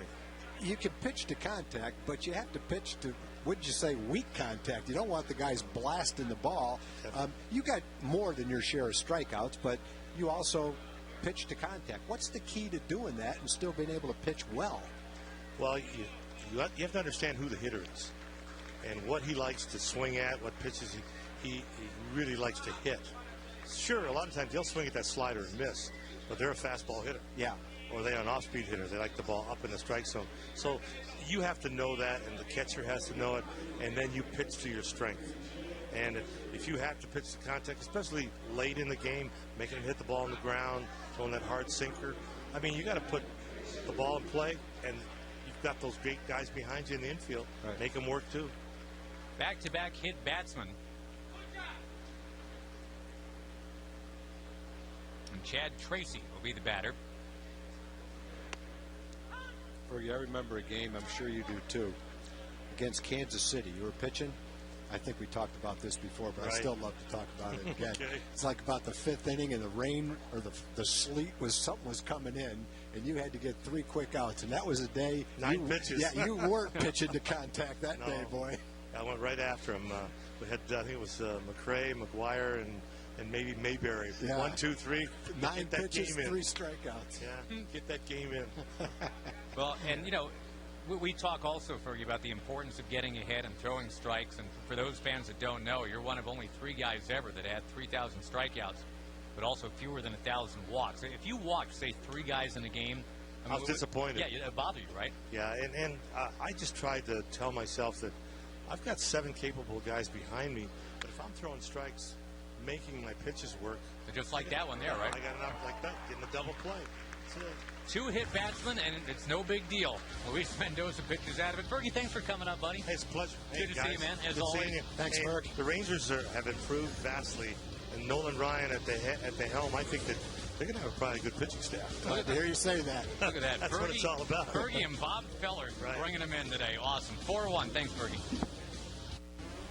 I know what good is. Church's is for people who crave big taste. From our freshly baked honey butter biscuits to our crunchy and juicy chicken, hand prepared all day long. Go big and get 10 pieces for only $7.99. Church's. Great thing about having AT&T U-verse is you can record a show here, pause it, play it back in any room in the house. Like here in the kitchen. Or here in the bedroom. Or even here. Wow, these guys really love TV. AT&T U-verse, a better TV experience. Call, visit, or click today. Buy a qualifying U-verse bundle starting at $99 a month, plus get $100 back via promotion card. Adrenaline. You can look for it in some overpriced latte extra foam thing, or get to your Jeep dealer during the Adrenaline Rush sales event and start your adventure in a new Wrangler, Grand Cherokee, Liberty, or Patriot. Now, during the Adrenaline Rush sales event, well-qualified lessees can get a Jeep Wrangler Sport for only $229 a month. I live, I ride, I am Jeep. It's seafood season again at Church's. So come on in and dive deep into a big wave of our delicious shrimp, cooked to golden perfection. Enjoy lots of shrimp with fries for only $2.99. Church's. Gina Miller, weeknights at 7 and 8 on TXA 21 News.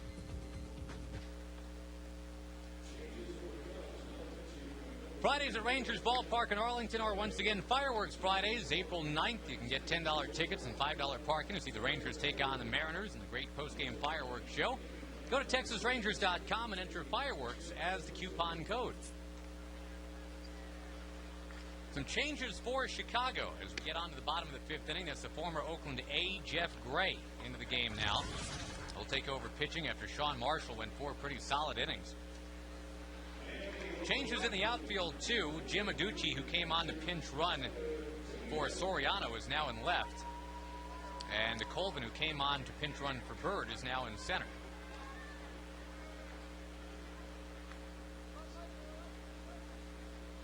Sean Marshall had kind of a rocky start, but he ended up doing okay. There's Marlon Bird taking off for the day along with Soriano. Marlon poised to have a pretty big season for the Chicago Cubs. And boy, the Cub fans are already embracing him. They like that high wattage smile, the high energy, the hard work, all the things that endeared him to Ranger fans.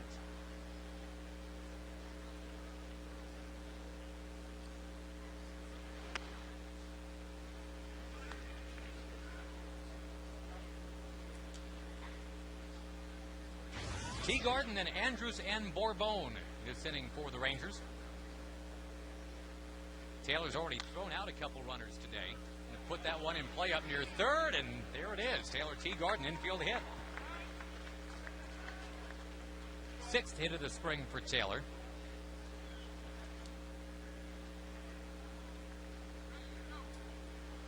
Again, if Saltalamacchia is healthy, he and Salty will be the two catchers on the roster opening day. The Rangers have brought in Matt Trainer from Milwaukee just in case. I guess they had Toby Hall lined up as a just-in-case 2-tag, but he never did get healthy. The throwing just hasn't come around yet. I think Toby would be a great guy, but going to have to be able to go out there and play a game and throw. With the runner going, Andrews pops it up, and it's foul.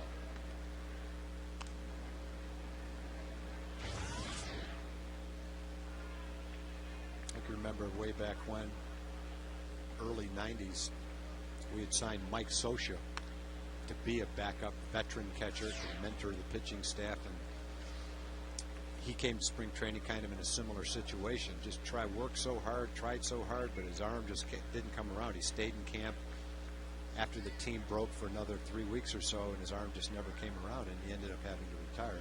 I'm not suggesting that's a situation that Toby's in, but I'd love to have your backup guy be a veteran guy like that. Did Scioscia announce to you guys he was retiring, or did you have to release him? I don't remember that. I don't think we would have released him. It would have been his call. We had too much respect for him to do that. Can ask him tomorrow when we see him out there in Tempe. That's right. Rangers and Angels tomorrow. Or in the Rangers' case, if Saltalamacchia is healthy, they have two young catchers, two promising young catchers who, in a perfect world, would both be getting the opportunity to be everyday catchers. It may turn out that one gets the chance to catch every day and the other is a backup. It may turn out that they both get a chance to play a lot. Another one dribbled up near third. Teagarden was in motion. Andrews is out, but that moves the runner. And I would imagine that one's going to be classified with Clint Hurdle as one of those productive outs. It's one thing we didn't get a chance to talk to Clint about today, but he's got this concept that I really like, this new stat that he's huge on. He calls it the PTPA, the productive team plate appearance. Obviously a hit, a walk, a hit batter, I mean something like that, or if you make an out that advances a runner. That's a productive team plate appearance. And Clint adds the wrinkle that if you're leading off an inning, if you've got an at-bat going that lasts as long as 7 or 8 pitches, even if you make an out, you've done your job, and that's a productive team plate appearance because you worked that guy over for the next guy. Another example would be, a sacrifice fly gets credit for being productive, but let's say the infield's back with a man on third and one out, and you hit a ground ball to shortstop to score a run. That's a productive out because you picked up a run. It's really the exact same thing as a sacrifice fly. It just counts as an at-bat where a sacrifice fly doesn't. But an out to score a run, I'm sure he would get credit for a productive at-bat right there. One thing I haven't asked Clint, I don't think there's any reward system in play or anything like that. But I think it's just a point of pride. You want to accumulate the most PTPAs that you can. It's not like he hands you some kibble, and pats you on the head or something like that, but it's just kind of a culture that's trying to be created here. He wants to make sure that the hitters are aware of those situations when they're at bat. The more aware of it, the more you make it happen. That they do matter. You'll hear some people say, well, a strikeout is just an out.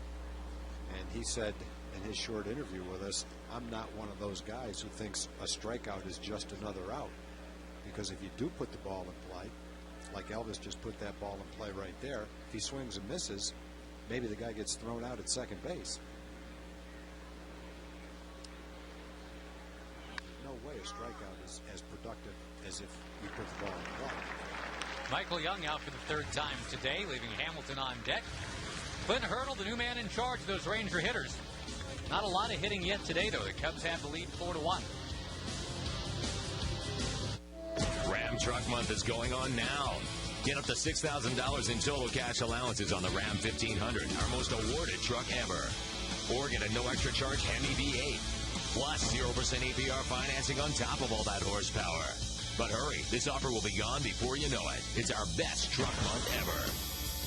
Truck month is on. Get in and get up to $6,000 in total cash allowances or get a no extra charge Hemi. Plus 0% APR financing on Ram 1500.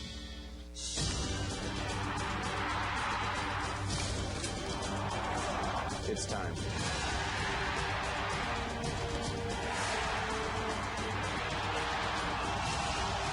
It's time. It's time.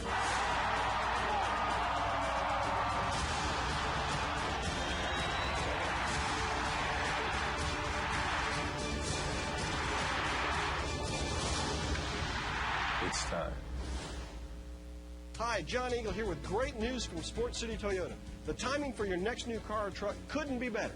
Right, John. Timing is everything. Buy a new 2010 Corolla for only $13,995, or buy a new 2010 Camry for only $16,995. Get 0% financing for 60 months on these and 8 other models in stock. We'll even deliver your new car right to your driveway anywhere in North Texas. So what are you waiting for? Surf the city and save. SportsCityToyota.com.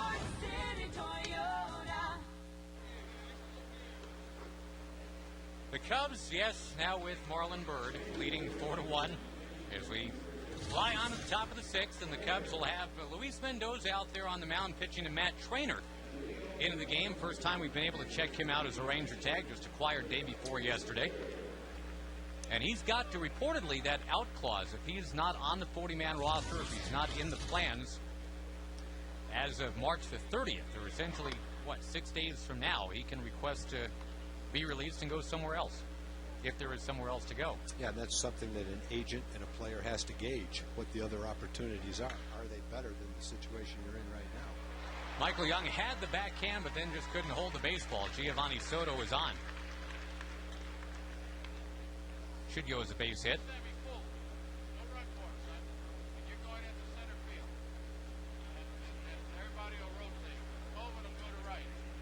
I don't know if you can pick that up on the crowd mic tag. You hear Lou Piniella, who's got that voice that just cuts through the air, telling his guys who's going where here as we get on through the afternoon.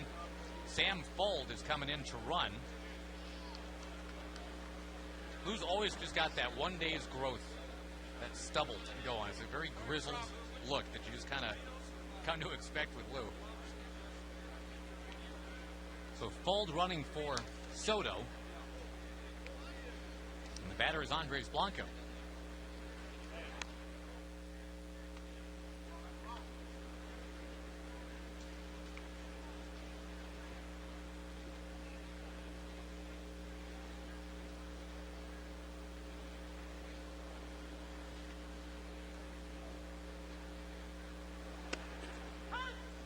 Brandon McCarthy started and did not make it through the fourth inning. 45 pitches in the first inning conspired against a potential longer afternoon. 8 hits allowed and 4 walks.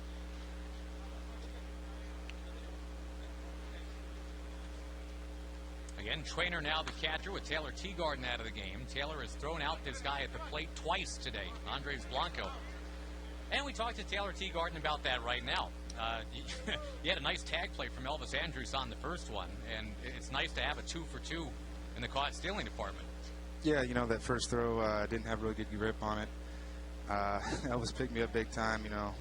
We expect things out of him to help us out every now and again. I'm not going to be perfect, and for him to make a play like that, help us out, keep us in the game a little bit. And then second throw was a little bit better, rhythm and timing, and was able to put one down there pretty good.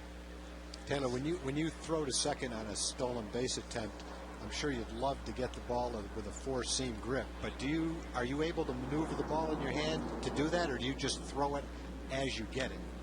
Honestly, I throw it as I get it, and you work on that exchange every day when you play catch, and you try to pick a four-seam grip. Obviously, that's the most true ball you can throw. But when I get it, I just you don't have time to do that. No, you don't have time, and I just try to set my feet and throw it down there as hard as I can, and hopefully it just gets there on time, and hopefully it's a four-seam.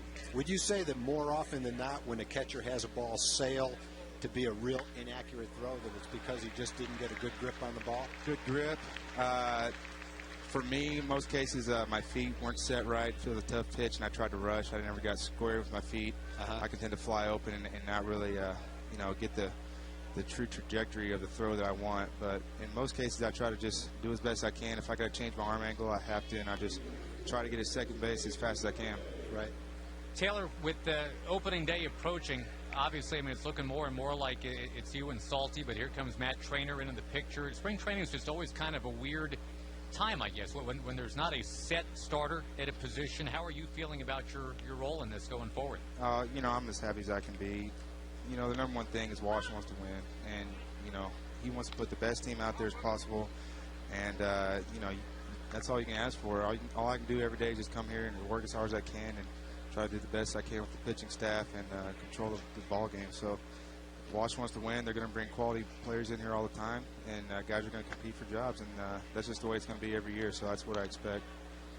All right, I got to ask you this one. How does it feel to have your face back? Or is the pain of mustachelessness abating a little bit? Yeah, I didn't really mind it too much, and the main reason is I didn't even, when I'm doing my normal daily activities, I don't even realize I have a mustache on. Everyone's looking at me, and they see it, but I don't realize what they're looking at, and then they have to remind me and tell me how sick it looks. So, it's kind of a 2-week deal. I shaved it, obviously. It was kind of getting pretty creepy, so it was not a good look for me, and I'm happy to be back to my old self. Did you ever get used to it? Did you ever look in the mirror and go, boy, I could totally dig this all year, or just no? Yeah, if I could fill it out maybe a little more, or, dye it a little darker. But I had an uncle who had a mustache, and he pulled it off pretty well. And I told some guys it ran in our family, but, not for me. I don't have a lot of facial hair to work with. I saw your dad at the hotel and had a conversation with him. What do you think of your mustache? Oh, he didn't care as long as we're having fun. He just wanted to make sure I was doing it for the right reasons, and I was. So, Taylor Teagarden joining us. New and improved Taylor Teagarden, now without mustache. The work you're doing at the plate and with Clint Hurdle in the batting cage, Taylor, where do you think you are hitting-wise right now? I'm not where I want to be, obviously. I wish I could get about 4 at-bats a game. That'd be ideal, but, you got to let everyone else get in here and get their work in. So you got to take advantage of all the early work we do, and the stuff I'm working with Clint and doing on my own. I just got to keep drilling it in my head and stick with the plan and keep getting better. And the biggest thing is just slowing down and seeing the ball. Let the ball come to me. Don't try to rush. And I'm trying to get to that point. The runners were going there, and with that happening, Michael Young couldn't quite get back to where he needed to get. And a run comes in. It's now 5-1, second and third, and still nobody out. Yeah, a situation where the men at first and second were running, and Michael had to go to third base. He waited as long as he could, but he had to take at least a step toward third in case the hitter swung and missed at the ball. And Fukudome hit a ground ball right straight to third base where Michael was. Unfortunately, it was impossible for Michael to change direction and go back and catch it. It goes as a RBI double for Fukudome. He's been on base 4 times now in 6 innings. Mike Fontenot is the batter. Chatting with Taylor Teagarden, and tell me about the offseason, Taylor, because we really haven't had a chance to catch up with you yet at all. I know it's almost the actual regular season now, but how was your winter? Oh, it was great. Went back to Austin as usual. I was able to stick around, watch a few football games. Big Longhorn football fan, so I went down to that OU Texas game right when the season ended, and was able to stay in Austin for the most part. I didn't do any traveling, not too much, just kind of see my old buddies that had been playing around in other leagues and everything, and we all get back together, have a good time, and once November rolls around, start hitting the weights again, trying to get back in shape. 2-strike pitch is going to go up and outside. In terms of the different guys that you've had to catch here in camp? I mean, obviously Rich Harden is one of the new guys, and, you know, we've always heard about the electric stuff that he's had. You know, probably had to try to hit it. How is it trying to catch that? Oh, it's tough. And, you know, Rich has got a real good game plan. He's got a real good fork ball that he throws. I want him to go with his fastball. And he is not scared to throw that fork ball in any count. And he pitches, and he's got a, you know, he battles out there. I tip my hat to him. I like watching him compete. When he falls behind runners, he wants to get back on that mound, get the ball back in his hand, and it's fun to watch him. I'm really excited about the arms that we've been seeing this spring. We got a lot of surplus of arms, and you know, some guys are going to be in AAA, and it's tough, but our bullpen is so deep, and we're excited about where we are as far as running guys out there every inning. Mike Fontenot with the base hit to make it 7-1. Mike Maddox out to talk to Mendoza. Taylor, how hard is it to be a catcher, especially early in spring training where you've got 25 pitchers, 30 pitchers, and there's 6 of you guys, and they all have to throw? Yeah, well, a few years ago, it used to be a lot worse. We used to have to not only catch the live BP sessions, but we'd have to catch all their flat ground, their bullpen works, and it was tough. The first 2 weeks, we'd just be hanging. Our legs would be killing us. But now, Scott Service has kind of seen what's going on, and he's used a lot of the minor league, lower-level guys to help us out with the bullpens and everything. But the biggest thing for us is we got to catch every pitcher. We got to know what these guys have going in these game situations so we can get these hitters out. So there's still a few pitches I really haven't worked with that much. Chris Ray being one of them, but we still got a week left. I know Walsh is going to extend our innings so we can work with more relievers late in the games, but it is tough to get to know everyone and know their strengths, because when it's time to take the mound out there, we got to know what they're throwing and what their strengths are. Michael Hoffpower's first AB, and he's going to drive this one towards center after the visit from Mike Maddox. Kevin Millar will come up next. Taylor, if you don't mind, I mean, I just got a kind of an offbeat one for you, because, you know, I'm thinking when you're coming up and trying to figure out what position you want to play when you're a kid, in the Texas heat, and you grew up in Carrollton, I mean, what a catcher has to deal with anyway, you got to handle those max effort fastball guys like you were just talking about with Harden. You take foul balls at 98 miles an hour off every conceivable body part. You got to worry about a running game. You got to call pitches. You're squatting 200 times a night. Why did you want to be a catcher? I didn't have much choice. You know, I always had a pretty good arm. Was never real fast. You know, I played a little corner infield a little bit, even the corner outfield. But, you know, I like catching. I like, you know, getting back there and being one of those guys that takes on the pain and all that stuff, because I just enjoyed it. And I feel like on the field, it's one of the most active positions on the field. You know, you're involved in every pitch. You have a big you determine a lot what's going on in the game. So, you know, I've been out there in the outfield, and I think it's just so boring.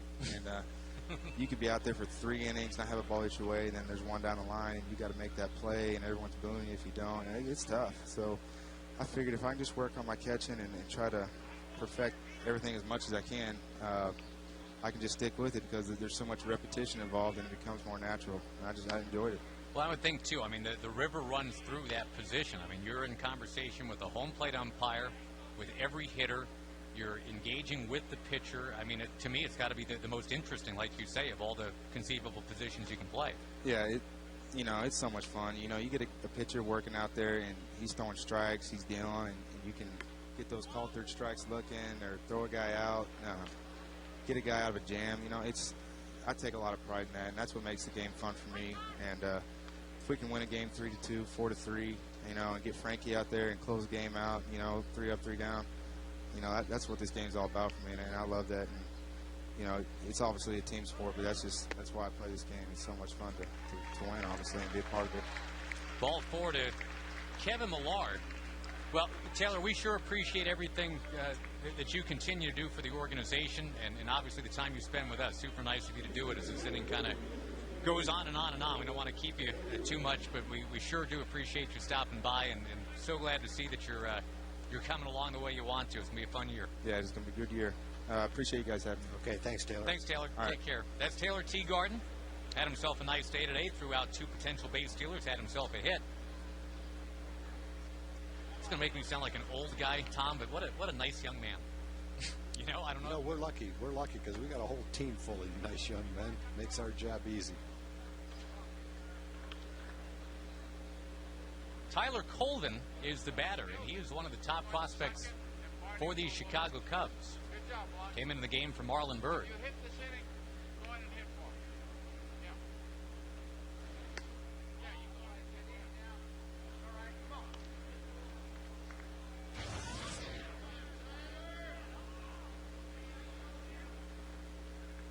Having a great spring. He's got 21 base hits already. That leads the major leagues.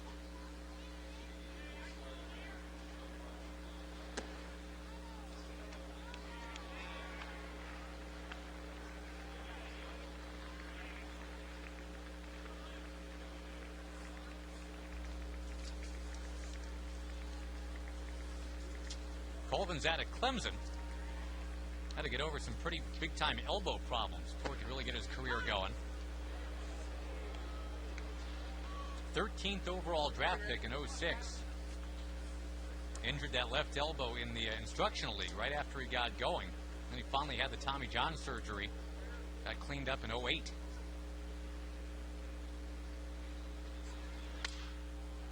Pass the mound towards second base. Rangers looking to turn their second double play. Cannot do it. Colvin runs real well.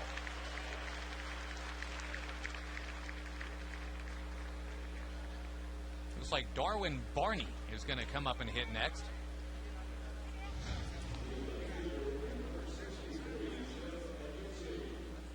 Or is that Adducci? It'll be Adducci coming up. You might remember Jim Adducci's dad, also named Jim Adducci. Played in the Brewers organization and the Phillies organization. I think Darwin Barney, I might be wrong. I think he went into pinch run for Fontenot. I've already got my scorecard so messed up. Mine's not doing good. They're not helping with no names on the back of the uniform. No. I can tell you that.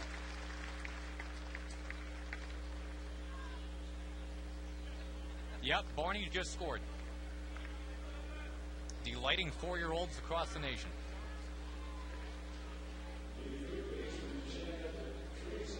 Chad Tracy will bat, that we know, wearing number 9. It's a 4-run 6th after a 4-run first. And an 8-1 lead for Chicago. The Rangers in danger of losing their 5th consecutive game down here. Doug Mathis warming up in the bullpen as this gets away from Maurice a little bit. Tracy, who drove one to left center earlier, drives this one to right center as his second extra base hit of the game. And this is going to be a 6th-run inning for Chicago. Well, Mendoza got himself in trouble last inning, but worked out of it with a double play. No such fortune here. That is a 5 RBI game for Chad Tracy. That'll help his cause a little bit. He came in with 1 RBI all spring. He's got 5 in this game.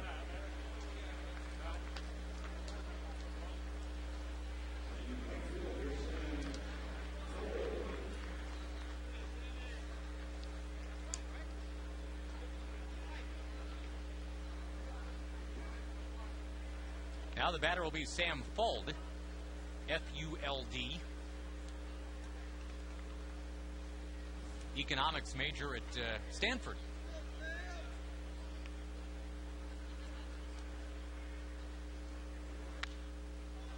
I believe the last econ major from Stanford to play in the big leagues had himself a heck of a career. That'd be Mike Mussina. Not going to miss facing him. Into his 2nd year of retirement now.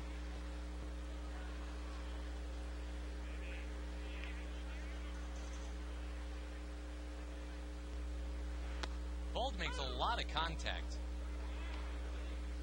He swung and missed at 6% of the pitches he swung against last year at Tag. That was the highest rate, or best rate, I should say, in baseball.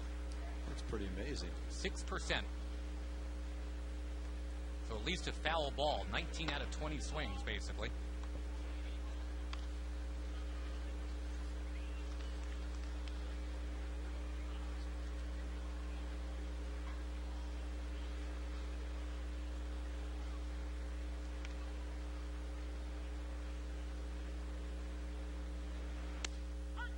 Strike, and Mendoza finally out of the inning. With 6 runs come across.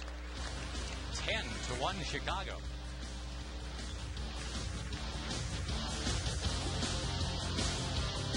Spring training training is winding down in Surprise, Arizona, but the Rangers are winding up against the Angels on TXA 21. Plus, a preview of the rest of the American League West. Play ball! Rangers, Angels, Thursday at 3. Must be 21. It's our 40th year of business at Jerry's in Weatherford, where there's always something new going on. It's truck month. Time to get your new Chevy at our biggest discounts, plus incredible financing. In March, get $8,000 discounts on a large selection of new 09 Silverado half-tons. $4,500 discounts on all new 2010 Cobalts in stock, and $5,000 off all new 2010 Malibus in stock. Don't wait. It's over Saturday. Head 10 minutes plus the high prices at Jerry's Chevrolet in Weatherford, I-20, exit 414. Let's do business. Me and JT, we make real Texas barbecue. That's why we don't appreciate it when folks say they the real deal when they ain't. Like when the phone company gives you DSL with TV from the Satellite Boys. It's like serving a brisket from Texas with a sauce from New York City. That's just all kinds of wrong. Yeah, buddy. The true bundle. AT&T with DirecTV doesn't have it. Time Warner Digital Cable does. Get digital cable with HD for just $25 a month. Time Warner Cable, the power of you. The Mavs are on a West Coast road trip, running and gunning for Golden State. Time to kick this playoff party into high gear. Mavs, Warriors, Saturday at 9 HD on TXA 21. If it's time for a playoff push, must be 21.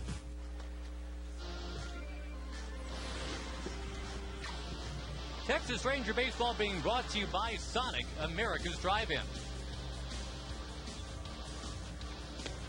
Pitcher is 77, Brian Schlitter. All kinds of changes for the Cubs once again. And they've gone and gotten a guy that wasn't even on their travel roster initially to start pitching now. Brian Schlitter, we have just discovered, is who is going to be pitching now. And the Cubs are pretty much pinch run for everybody at some point in this game. So we'll try to keep you current. Looks like Robinson Chirinos is going to be the catcher. And yeah, Brian Schlitter, Schlitter, one of their minor leaguers coming in to pitch. In a 10-1 game, the Rangers getting rolled here at home so far. Schlitter's a guy from just outside Chicago, Park Ridge, Illinois. Originally a Phillies draft pick. He was a guy that came across in the deal for Willie Ayer's brother, Scott Ayer, who is now retired. And there's the new catcher that we mentioned, Robinson Chirinos. Thankfully, the Rangers are pretty much staying with their starters. They got some good ones batting right here, Hamilton and Guerrero in the bottom of the 6th inning. Where they mess you up in spring training is when they make a change and it's not straight up. And that's what we've got with the Cubs here. Fortunately, Ron, when he makes his changes, whoever he puts in goes to the same spot in the lineup and usually plays the same position. Makes it a lot easier. Changes for the Cubs this inning. Barney stays in the game at short. Gold stays in the game at center. Colvin moves from center to right. The second baseman, Bobby Scales. The third baseman, Jeff. Hamilton nails it foul. You're hearing the voice of Rich Rice over the intercom, Rangers PR assistant, and he's the guy that helps the announcers figure out who's where. So we appreciate that, Rich.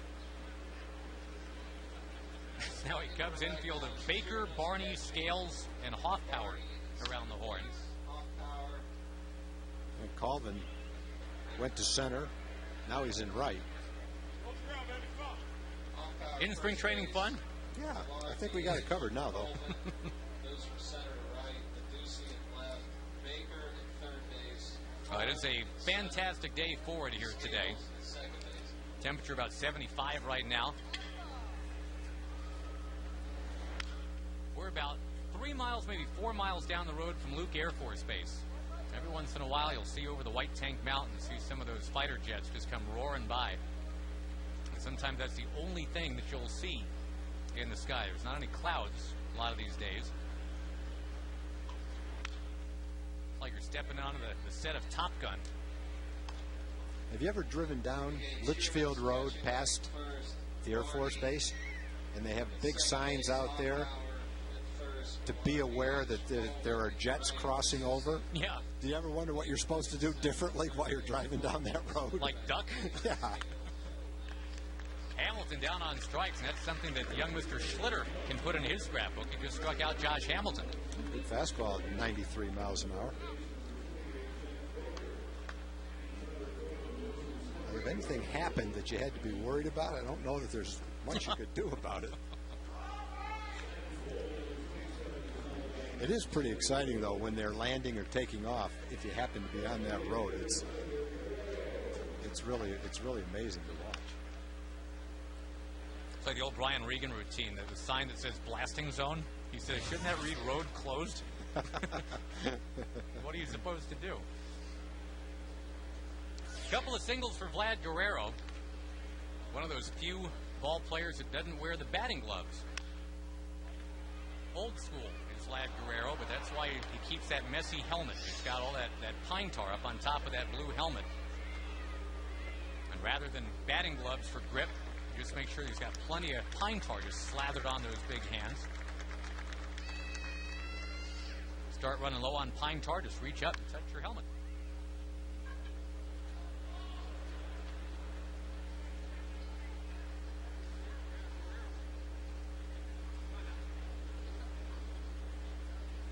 Vlad was actually scouted way back when by the Rangers. There were a bunch of teams in on a then 16-year-old Vladimir Guerrero. We're reaching out, it's classic Vlad Guerrero right there. Just reaches down for it, taps it, and is out.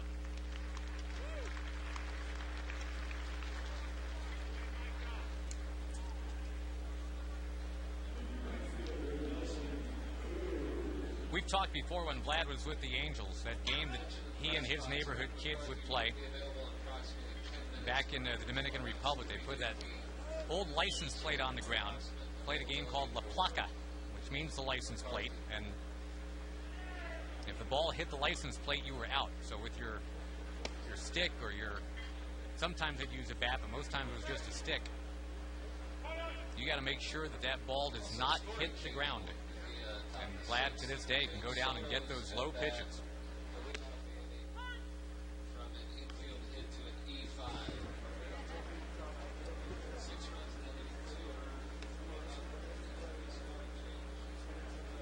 Scoring change, we're told, from that last inning. They're giving Michael Young an error on that ball that he backhanded and dropped, and that's going to make Luis Mendoza's day look a little better. A bunch of unearned runs now. But still, that was a sloppy inning.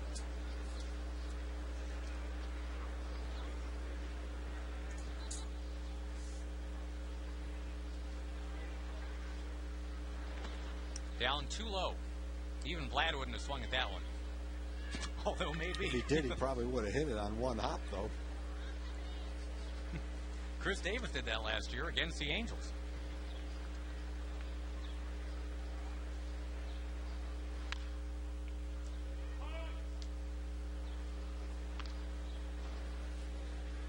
Boy, it's funny. We just got handed the new. You're right, Tom. All the Cubs changes were not straight up. Between innings, I'll hand you what we got here. But we started out talking about what a representative lineup the Cubs had out there today. There's a base hit for Nelly Cruz. He's had just a great spring. Yeah, I figure as long as I know there's a change and I know where he's playing defensively, I'll just write him in as they come up to the plate. Getting him defensively was difficult today, though. Even the most ardent Cub fan right now, if I went down this list, it's Chirinos, Barney, Hoffpower, Millar, Colvin, Aducci, Baker, Fuld, and Scales. Those are not guys who are going to be playing, except for maybe Millar.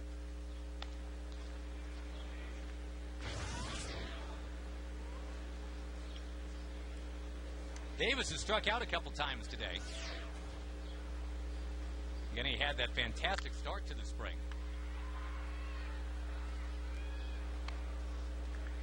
Rangers play in Tempe tomorrow, and we'll have that game for you. TXA 21 at 3 o'clock.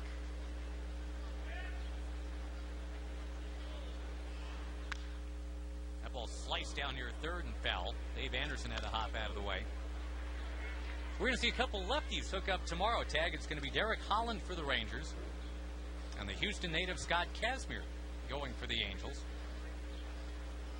We'll also get a chance tomorrow to see Alexei Agondo pitch for the Rangers. One of those fireballers from the Dominican. Davis, a third-time strikeout victim. All Cubs today, 10-1.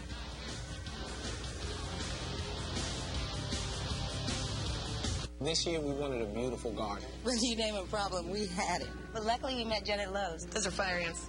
Ooh, these guys are nasty.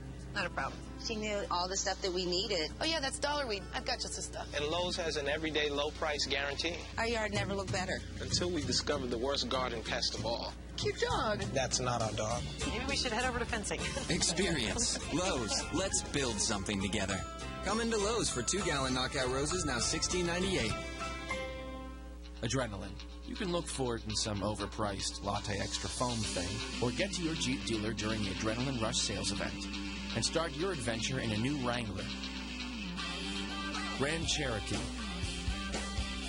Liberty, or Patriot. Now, during the Adrenaline Rush sales event, well-qualified lessees can get a Jeep Wrangler Sport for only $229 a month. I live, I ride, I am Jeep. Bring your life together in beautiful Surprise, Arizona. Have fun with the family and watch the pros at our award-winning tennis complex in Surprise Stadium, home to Cactus League Baseball. Rejuvenate your spirit in our magnificent White Tank Mountains. Expand your mind at our unique university, offering 2-year degrees up to graduate-level courses. Join the hundreds of new businesses that have opened this year and discover your compassionate side in a place where neighbors help each other. Bring your life together in Surprise. Learn more at surpriseaz.com.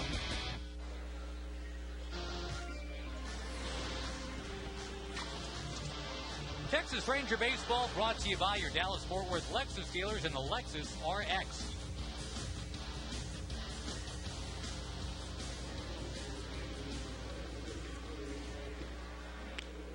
Now the Cubs rolling 10-1 as we get to the 7th inning, and every position except for catcher now has changed for the Rangers as we get on to the 7th. Doug Mathis is the big change to tell you about. He's on that big bump in the middle of the field. A new Ranger pitcher.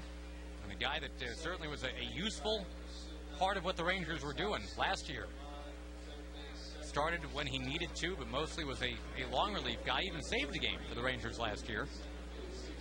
Well, it'll be important to have guys having success in middle relief roles this year, because there's going to be a number of games where the starters don't go 7 or 8 innings. And you'll need to have those guys. Doug did a great job last year. The other guys that have pitched today, Brandon McCarthy's a candidate for that role. Luis Mendoza's a candidate for that role. And the other guy that probably of all of them is throwing the best is Dustin Nipper. Dustin is solid in the bullpen right now, and a guy that you feel really confident if he has to start for you with the assortment of pitches that he has now. He's got the good, solid fastball. His changeup's way above average, and with his curveball, he's a legitimate starting candidate if the need arises. Bobby Scales with that base hit, and we'll reset the Ranger defense for you in a sec. Again, it's all changed. Max Ramirez now at first. Of course, he can play catcher too, but he's at first base.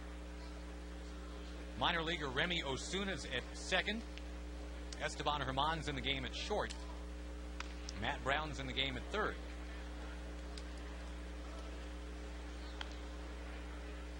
And just in case the ball gets to the outfield, minor leaguer Jonathan Green in left, Joey Butler in right, Craig Gentry in center.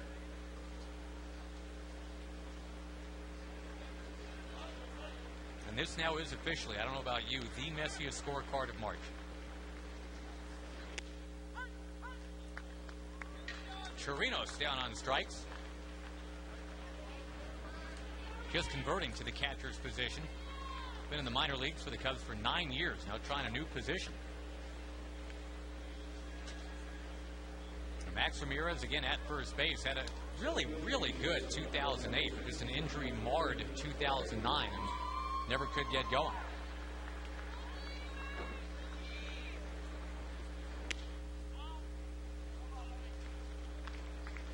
Darwin Barney is the batter. This is a guy tagged at his last 2 years in college. Won a College World Series at Oregon State. First 2 years in the minors was on the Florida State League champions.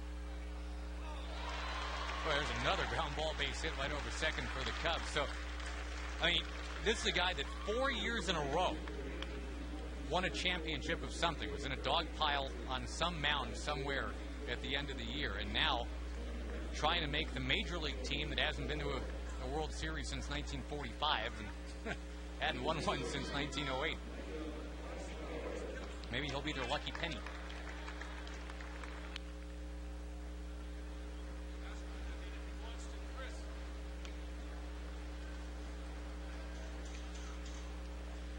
Two on, one out for Hoffpower, who takes a strike. There have been 16 Chicago hits today.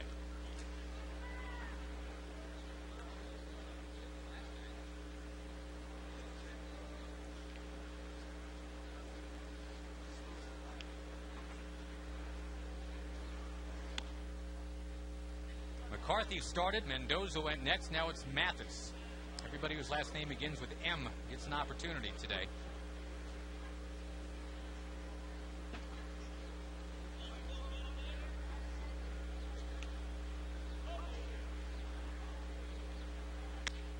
That one's inside to Hoffpower.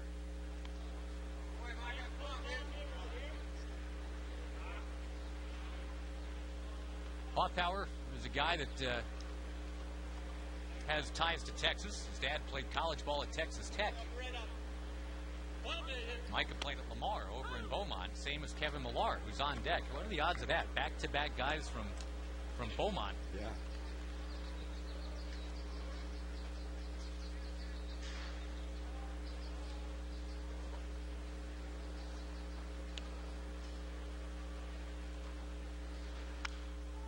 Two swatted back out of play.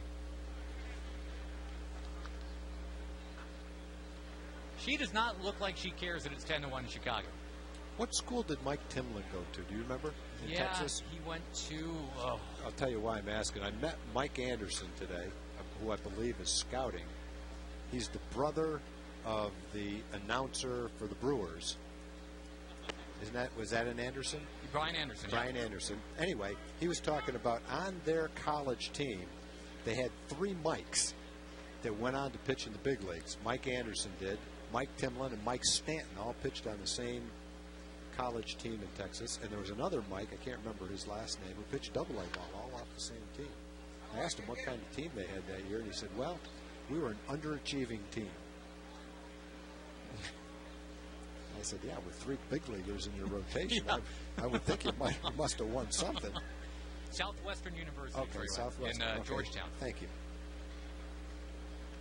Mike Timlin had a great career. He pitched for almost 20 years, I think. Yeah, he sure did. Mike Stanton pretty close to it, too. Rip and a miss. Mathis struck him out. There's another Mike Stanton coming up, a big-time power prospect now. We'll probably see him when the Rangers play the Marlins this year. Yeah, I'd like to get a look at him. Big, strong kid. Yeah, he's something like 6'5" and 225. And he met Bill Parcells. Evidently, he was a big tight end prospect in high school. And the topic came up if he could play tight end for the, in the off season for the Dolphins. Just kidding around. And Bill Parcells looked at him and said, "Son, you're awful skimpy looking. I don't think we could use you." Meanwhile, for baseball, he's like 6'5", 240. And apparently can hit it the proverbial country mile, too. Looking forward to that. He's got a big blue ox named Babe. Yeah, the Rangers play the Marlins this year down in Miami. Got the All-National League road trip in the middle of June. Kind of a weird one, going Milwaukee to Miami to Houston.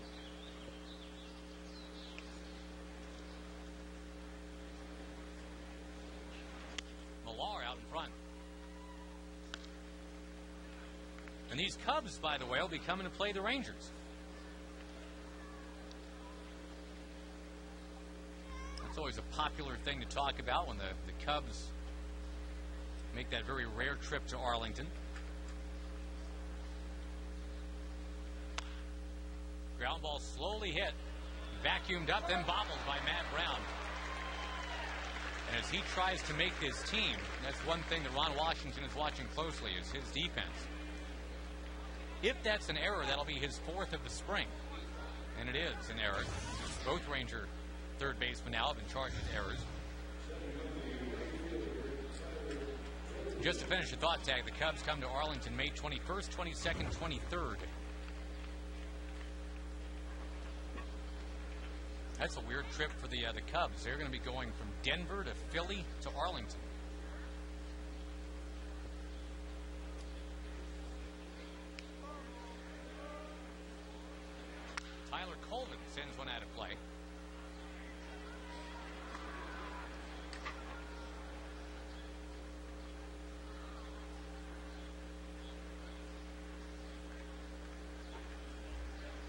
Rangers scored their run back in the bottom of the first inning. Cubs have had 2 big innings today, a 4-run first and a 6-run sixth. That one line foul by Colvin.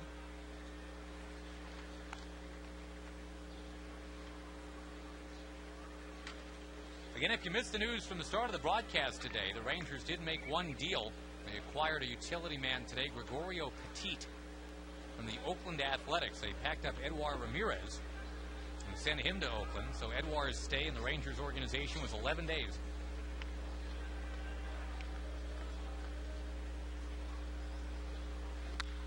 Ground ball tapped. Boy, there's another one that just finds a hole.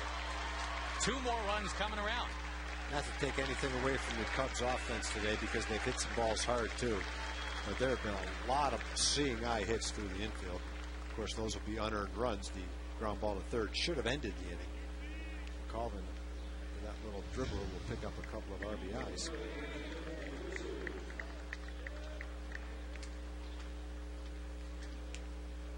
Getting a trifle annoying now. 17 hits for Chicago.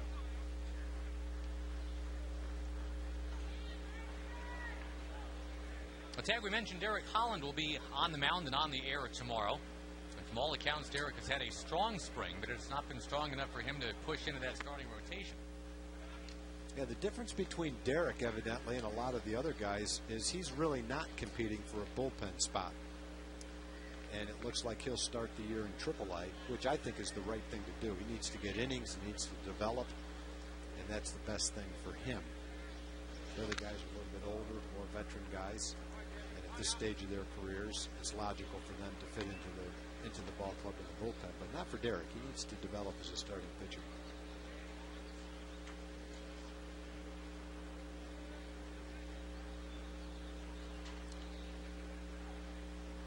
We'll see how the other interesting guy will be Neftali Feliz, who won't be in the rotation and could very well be in the bullpen. We'll see. Finally, a ground ball at somebody. That gets the Rangers and the Cubs to the 7th inning stretch. Chicago 12, and the Rangers 1.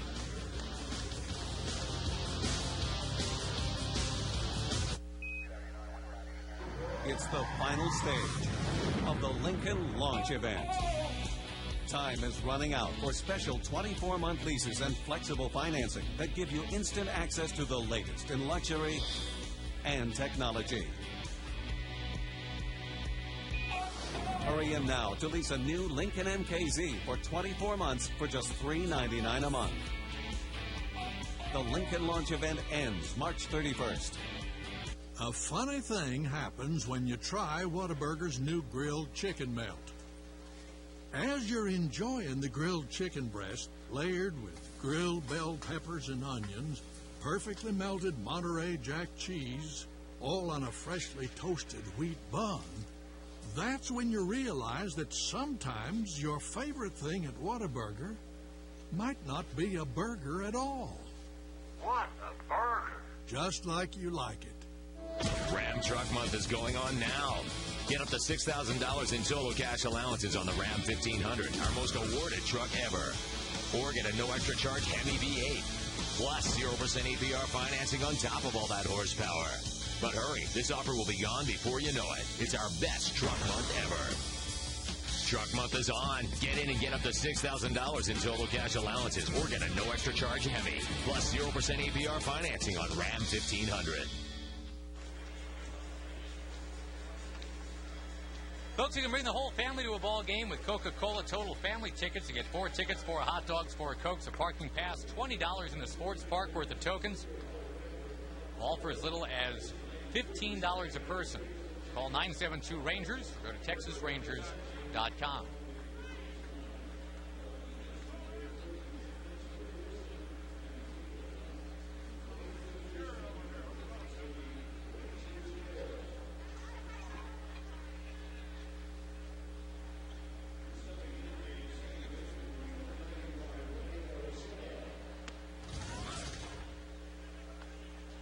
Rennie Osuna leads it off for the Rangers in the bottom of the 7th inning. And a day where the Rangers have only 5 hits and only 1 run. I'll tell you about the new Chicago pitcher here. That's Mike Parisi. We mentioned that there's a kind of a battle royale going on right now to fill out the last spot in the Chicago bullpen. And Parisi needs to get up off the deck. He was hit hard in his last appearance. Gave up 4 runs, didn't get anybody out. Now he gets out Osuna.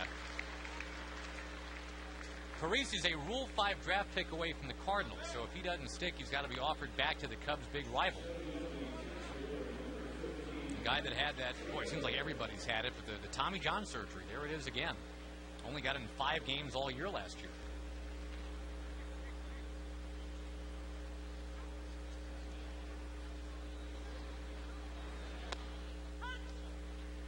Matt Traynor, the batter.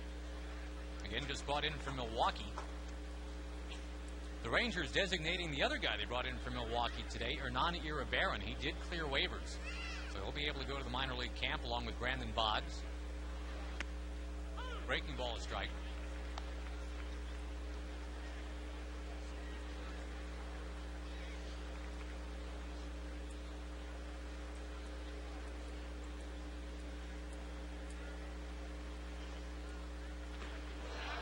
Boy, some nasty stuff.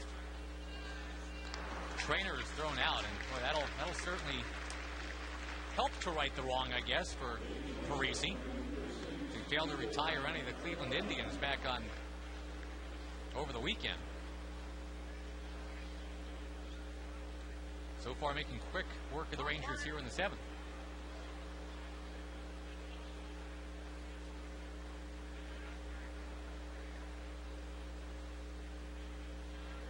Here is Esteban Herman, who very briefly was with the Cubs last spring. When he got released by the Royals, he hooked on with the Cubs for about a week and a half. Got released by them, and he was right on back to the Rangers. There's some interesting spring training travel tales to be told. They're a lot easier to make those travels if you're single. Pretty difficult if you've got a family and young kids, boy. At least for Herman last year, all 3 of those teams were within about a half an hour of each other. Spring training out here.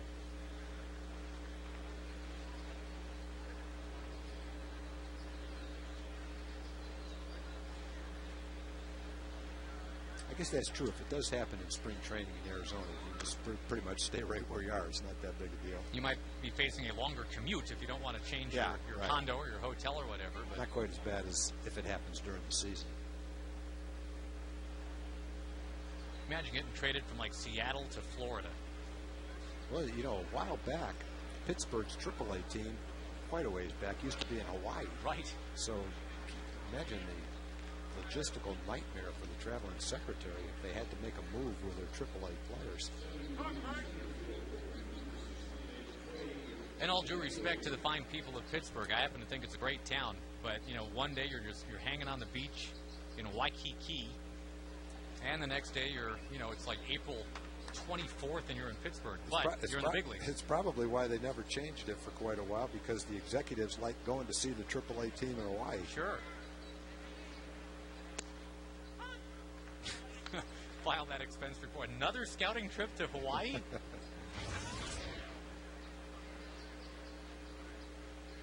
The Hawaii Islanders. That's where Barry Bonds was getting it done before he got the call to go to Pittsburgh and start his career. Gentry is first at bat. He's going to ground it to third. And the Cubs go the short way to end the inning. We're not in Waikiki, but we are in Surprise, and it's gorgeous. Great weather. Not much of a game, though. 12-1 Chicago.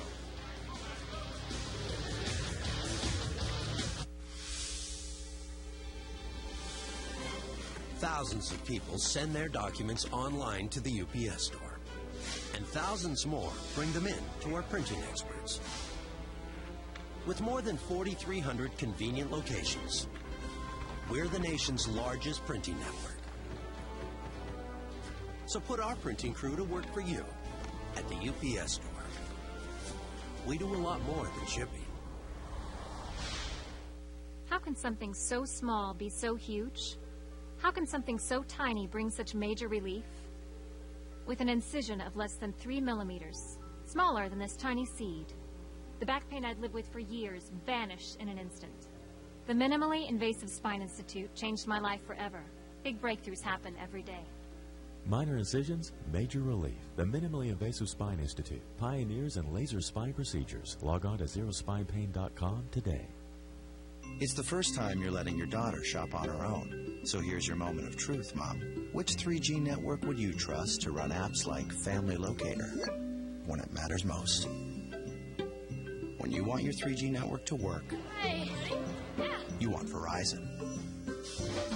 Upgrade your family now and get an LG Envy Touch, or get the Samsung Alias for just $29.99, plus add a line for just $9.99. But hurry, offer ends March 31st. Families can connect for less at Verizon. This copyrighted telecast is presented by authority of the Texas Rangers and may not be reproduced or retransmitted in any form, and the accounts and descriptions of this game may not be disseminated without the express written consent of the Texas Rangers.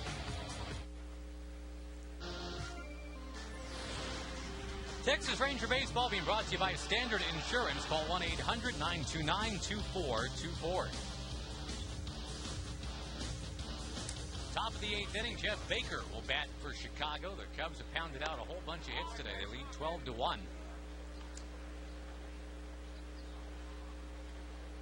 Jeff Baker's an interesting story. Former Colorado Rocky, a guy that was with Clint Hurdle over there, played pretty well. Grounded over to third. Baker was born in Kissingen, West Germany. His dad was in the Army, stationed there.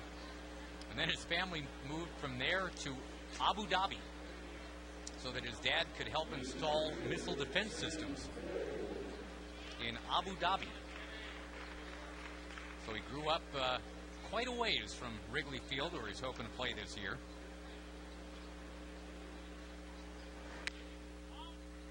Ball one to Sam Fold.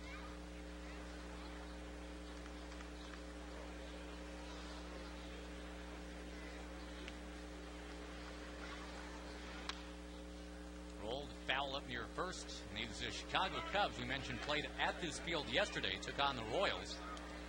Battle to a 5-5 tie. The Rangers yesterday had the day off. And this has not been a great game for them, obviously, on their way to falling to 6-13 for the spring with one tie. That one rings a corner for a strike.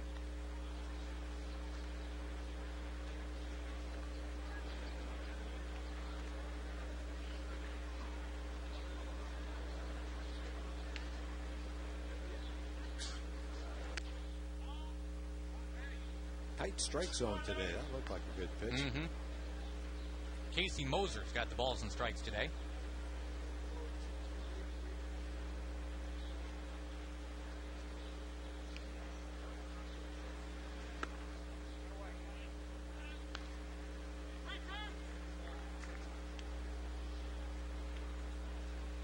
So today being March 24th, the Rangers get to within just a week of actually breaking camp.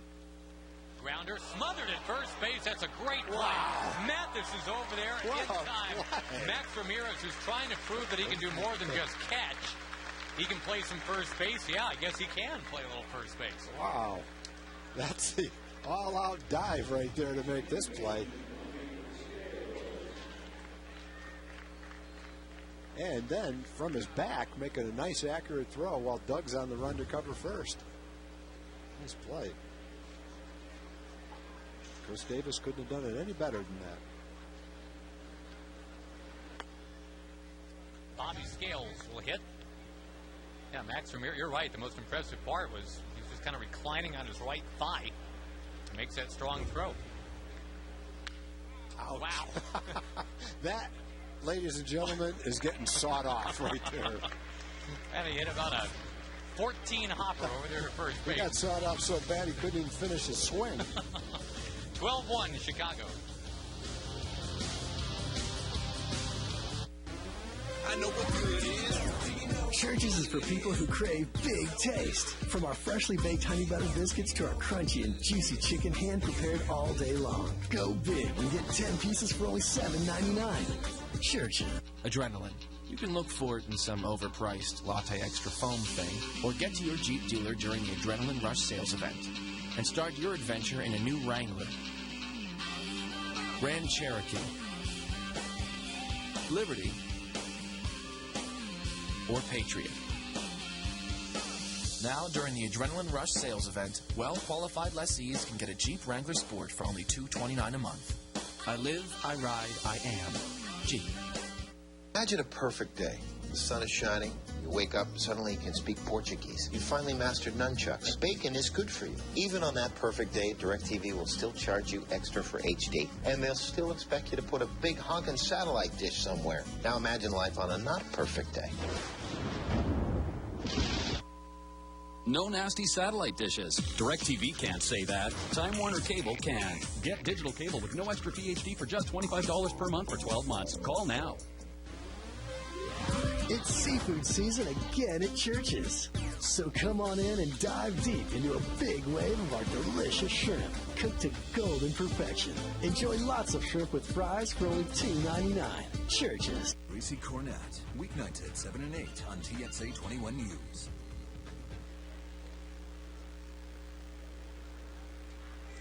Maximiliano Ramirez trying to remind everybody that he is still around and still a viable part of what the Rangers may be able to do going forward. Just made a sparkling play over at first base.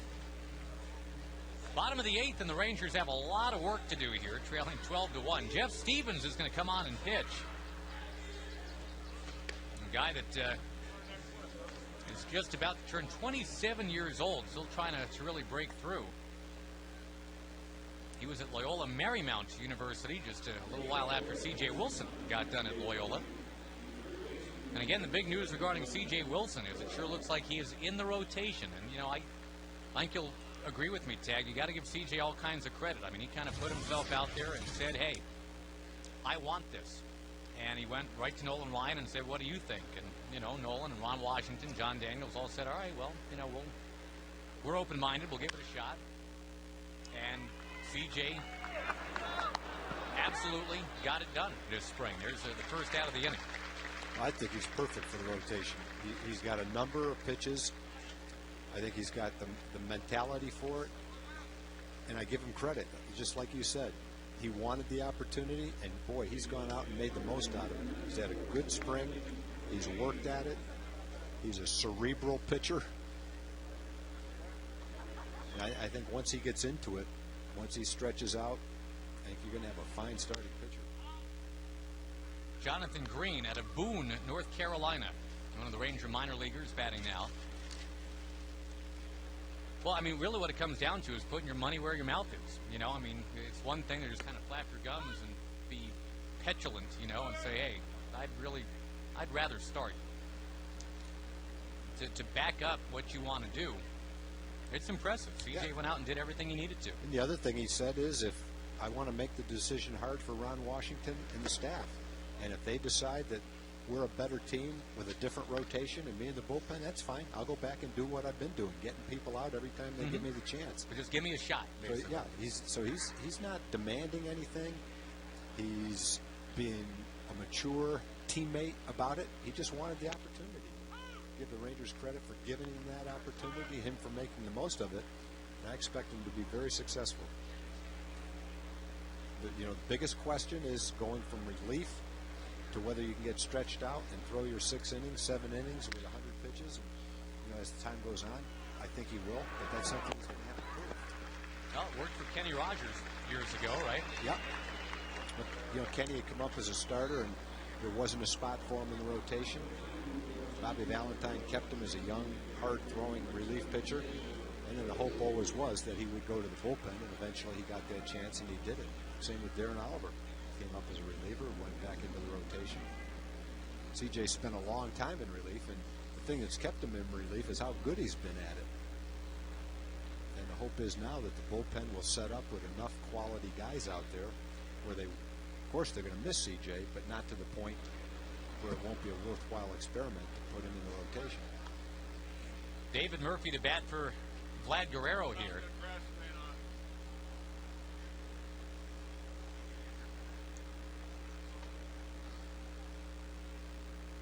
David was right there when the news came down today that the Rangers had acquired Gregorio Petit. I asked David if he knew anything about him. He said, well, he's got a cool first name. I said, would Gregorio Murphy ever be something you'd name a child? He said, probably not. But that is the latest addition for the Rangers, a utility man from the Oakland A's who's 25 years old. And the Rangers shipping Edouard Ramirez over there to get him.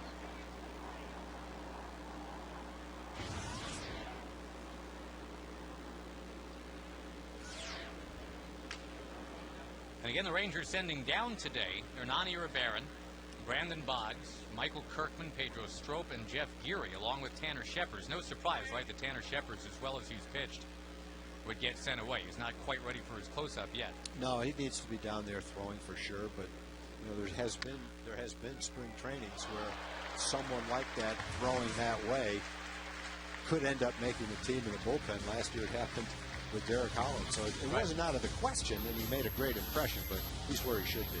12-1 at the end of 8. Does renewing your car or homeowner's insurance leave you feeling down in the count? At Standard Insurance, our goal is to save you money. As your hometown insurance company, our team has been doing exactly that for over 55 years. So step up to the plate. Call Standard Insurance today.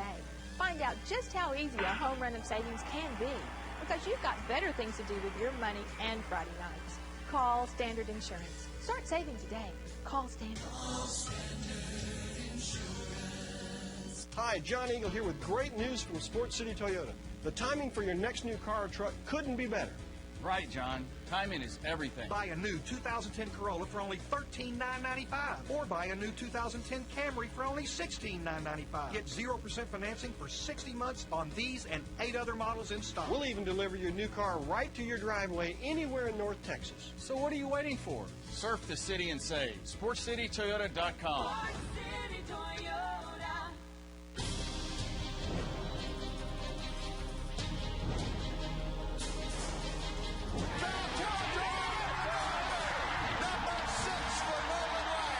This time.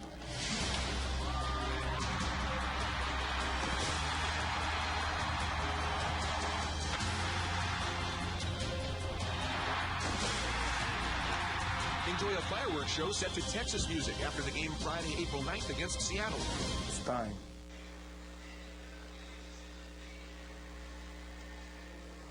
Twelve to 1 Chicago as we go to the 9th inning, and Willie Ayer will take over on the mound. His brother Scott was originally Rangers property way back in '93, and then ended up pitching for these Chicago Cubs for a while. Was a middle reliever for the Phillies the last couple of years, and again now has shut it down. Willie made his way as a Minnesota Twin originally. Brandon McCarthy started today, and boy, right from that first inning tag, I guess it just wasn't his afternoon. A 45-pitch first inning. No, for a lot of reasons. Number one, I don't think he had the command that he wanted to have. Number two, there's a little bit of a tight strike zone. The Cubs hit some balls hard, and boy, they found a lot of holes against Brandon, too. And as we've already said, a couple of those ground balls are hit at somebody. Maybe the outing turns around a little bit, but overall, it was not what Brandon was looking to do.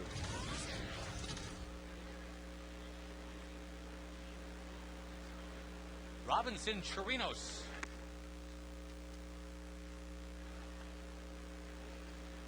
As again, the Cubs have emptied their bench today. Lou Pinella's team, healthy for the most part. They were completely healthy heading into last year. They had 0 guys on the DL at the end of spring training, which is amazing. But then at one point last June, they had 12 guys on the DL, so it kind of catches up.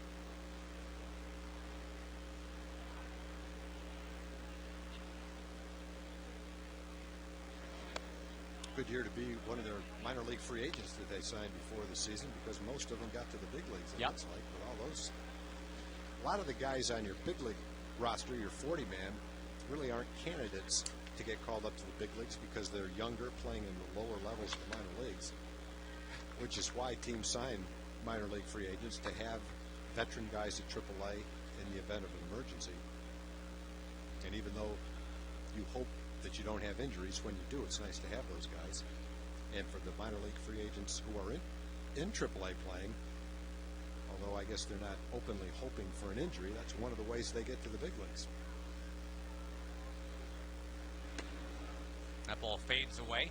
Now the Cubs obviously will give some guys some chances here this spring to to make an impact, and Suelu Pinella, but for the most part, they're pretty set. They've got new ownership, just like the Rangers are about to get. Good pitch right there by Willie Ayer. Just disappeared on Chirinos. I like what their new owner said about the infamous Cubs curse on his way into town. Tom Ricketts is a new Cubs owner, and his quote was, "If anyone on this team thinks he's cursed, we'll simply move him to a lesser cursed team." How's that? There's a lot to look back on, obviously, with the Cubs and their run of futility, but I applaud anybody that comes in and says, let's not look back, let's look forward. Well, I ridicule anyone who actually believes in the curse to begin with, so. You don't think it's all because of the Billy Goat and Steve Bartman and all that? It makes good copy, I guess, but I don't know. I shouldn't say I ridicule anybody. People can believe whatever they want. I choose not to believe that there is a such thing. I think the best column I've ever seen written on it was by Paul Sullivan, who simply said, at some point you have to not blame Steve Bartman, not blame the Gatorade spilling on Leon Durham's glove in the '84 playoffs, not blame the Black Cat that walked on the field in '69. At some point you have to say, for example, it wasn't even Bartman. It was booting a double play ball in that inning, and Mark Pryor losing his stuff at the critical point of the season. I mean, that stuff has nothing to do with a curse. Over 162 games, the teams with the most talent that play the best win, without regard to anything else. That's pretty much in baseball. When you have that many games day after day for 6 months, at the end of the season, some teams come close, and maybe a break here or there determines it when you're only a game apart coming right down the stretch. But basically, you earn the right for postseason play after 162 games based on your performance. And that's a little different in postseason play. You have to get there. Then there's a little bit of luck involved in postseason play. Anything can happen in a short series. The worst team can beat the best team 3 straight in the course of the season. And so in postseason play, that's the same thing. But getting to postseason play is not a fluke. The best teams get there. The knee-jerk reaction to all things under the heading of tragic comic with the Cubs seems to be, well, it's the Cubs. It's all that stuff. The Billy Goat jinx, it's just in the stars. I just wonder how much of that becomes ingrained in the player's psychology, like it's a backup defense mechanism that, we're just kind of expected to fail here. I would say it's probably a lot less than people that write in the newspapers give the players credit for. In fact, I would be shocked if any young Latin players have any idea what the Billy Goat is or even care what the Billy Goat is.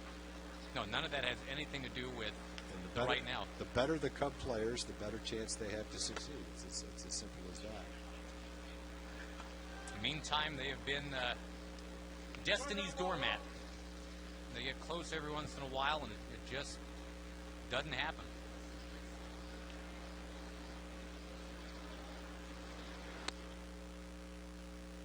Off-power takes, and he will reach. So it's going to be 2 on, 1 out.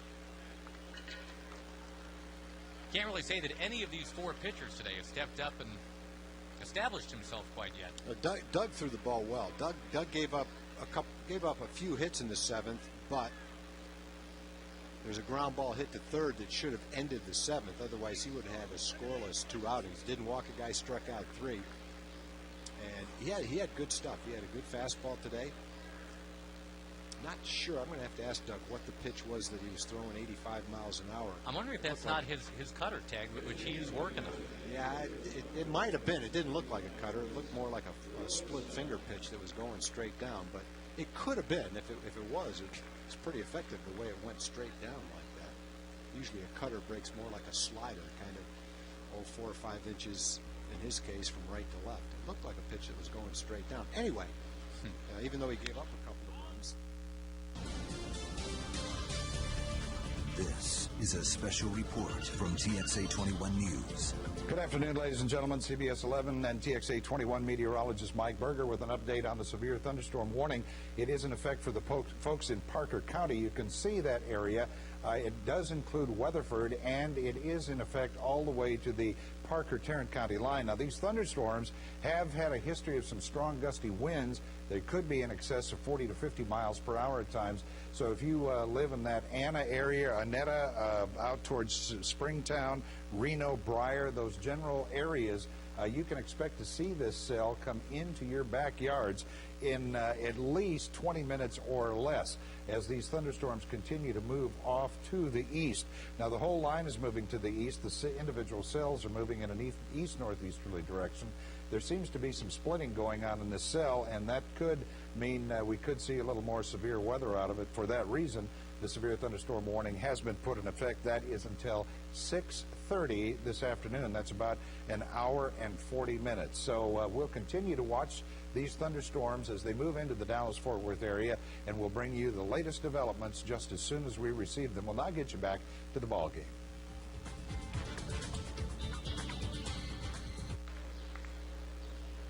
Well, you know the next 4 pitchers, by the way, for the Rangers, the starters.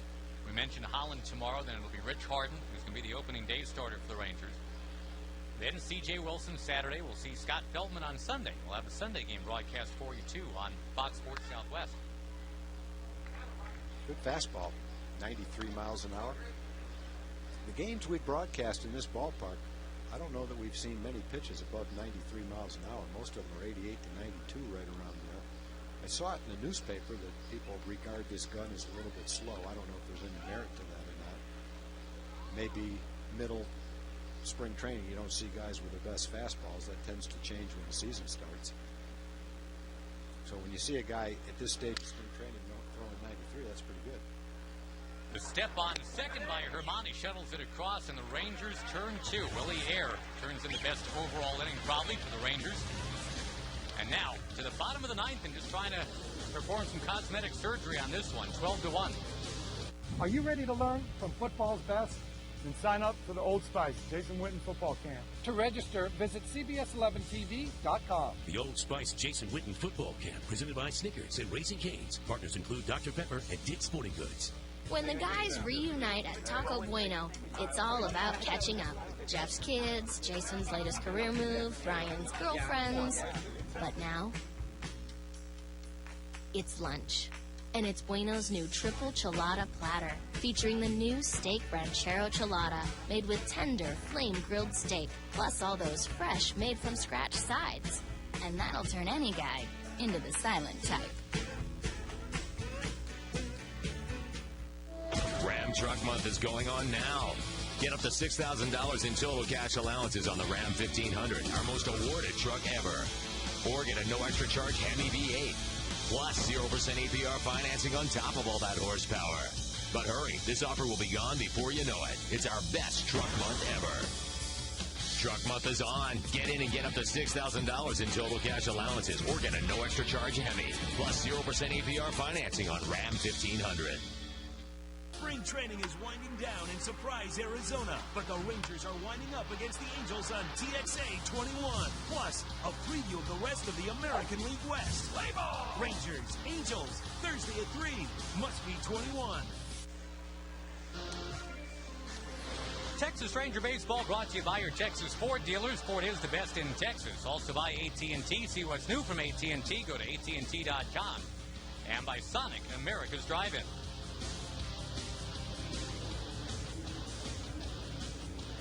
Last shot for the Rangers, and Esmailin Caridad will take over on the mound.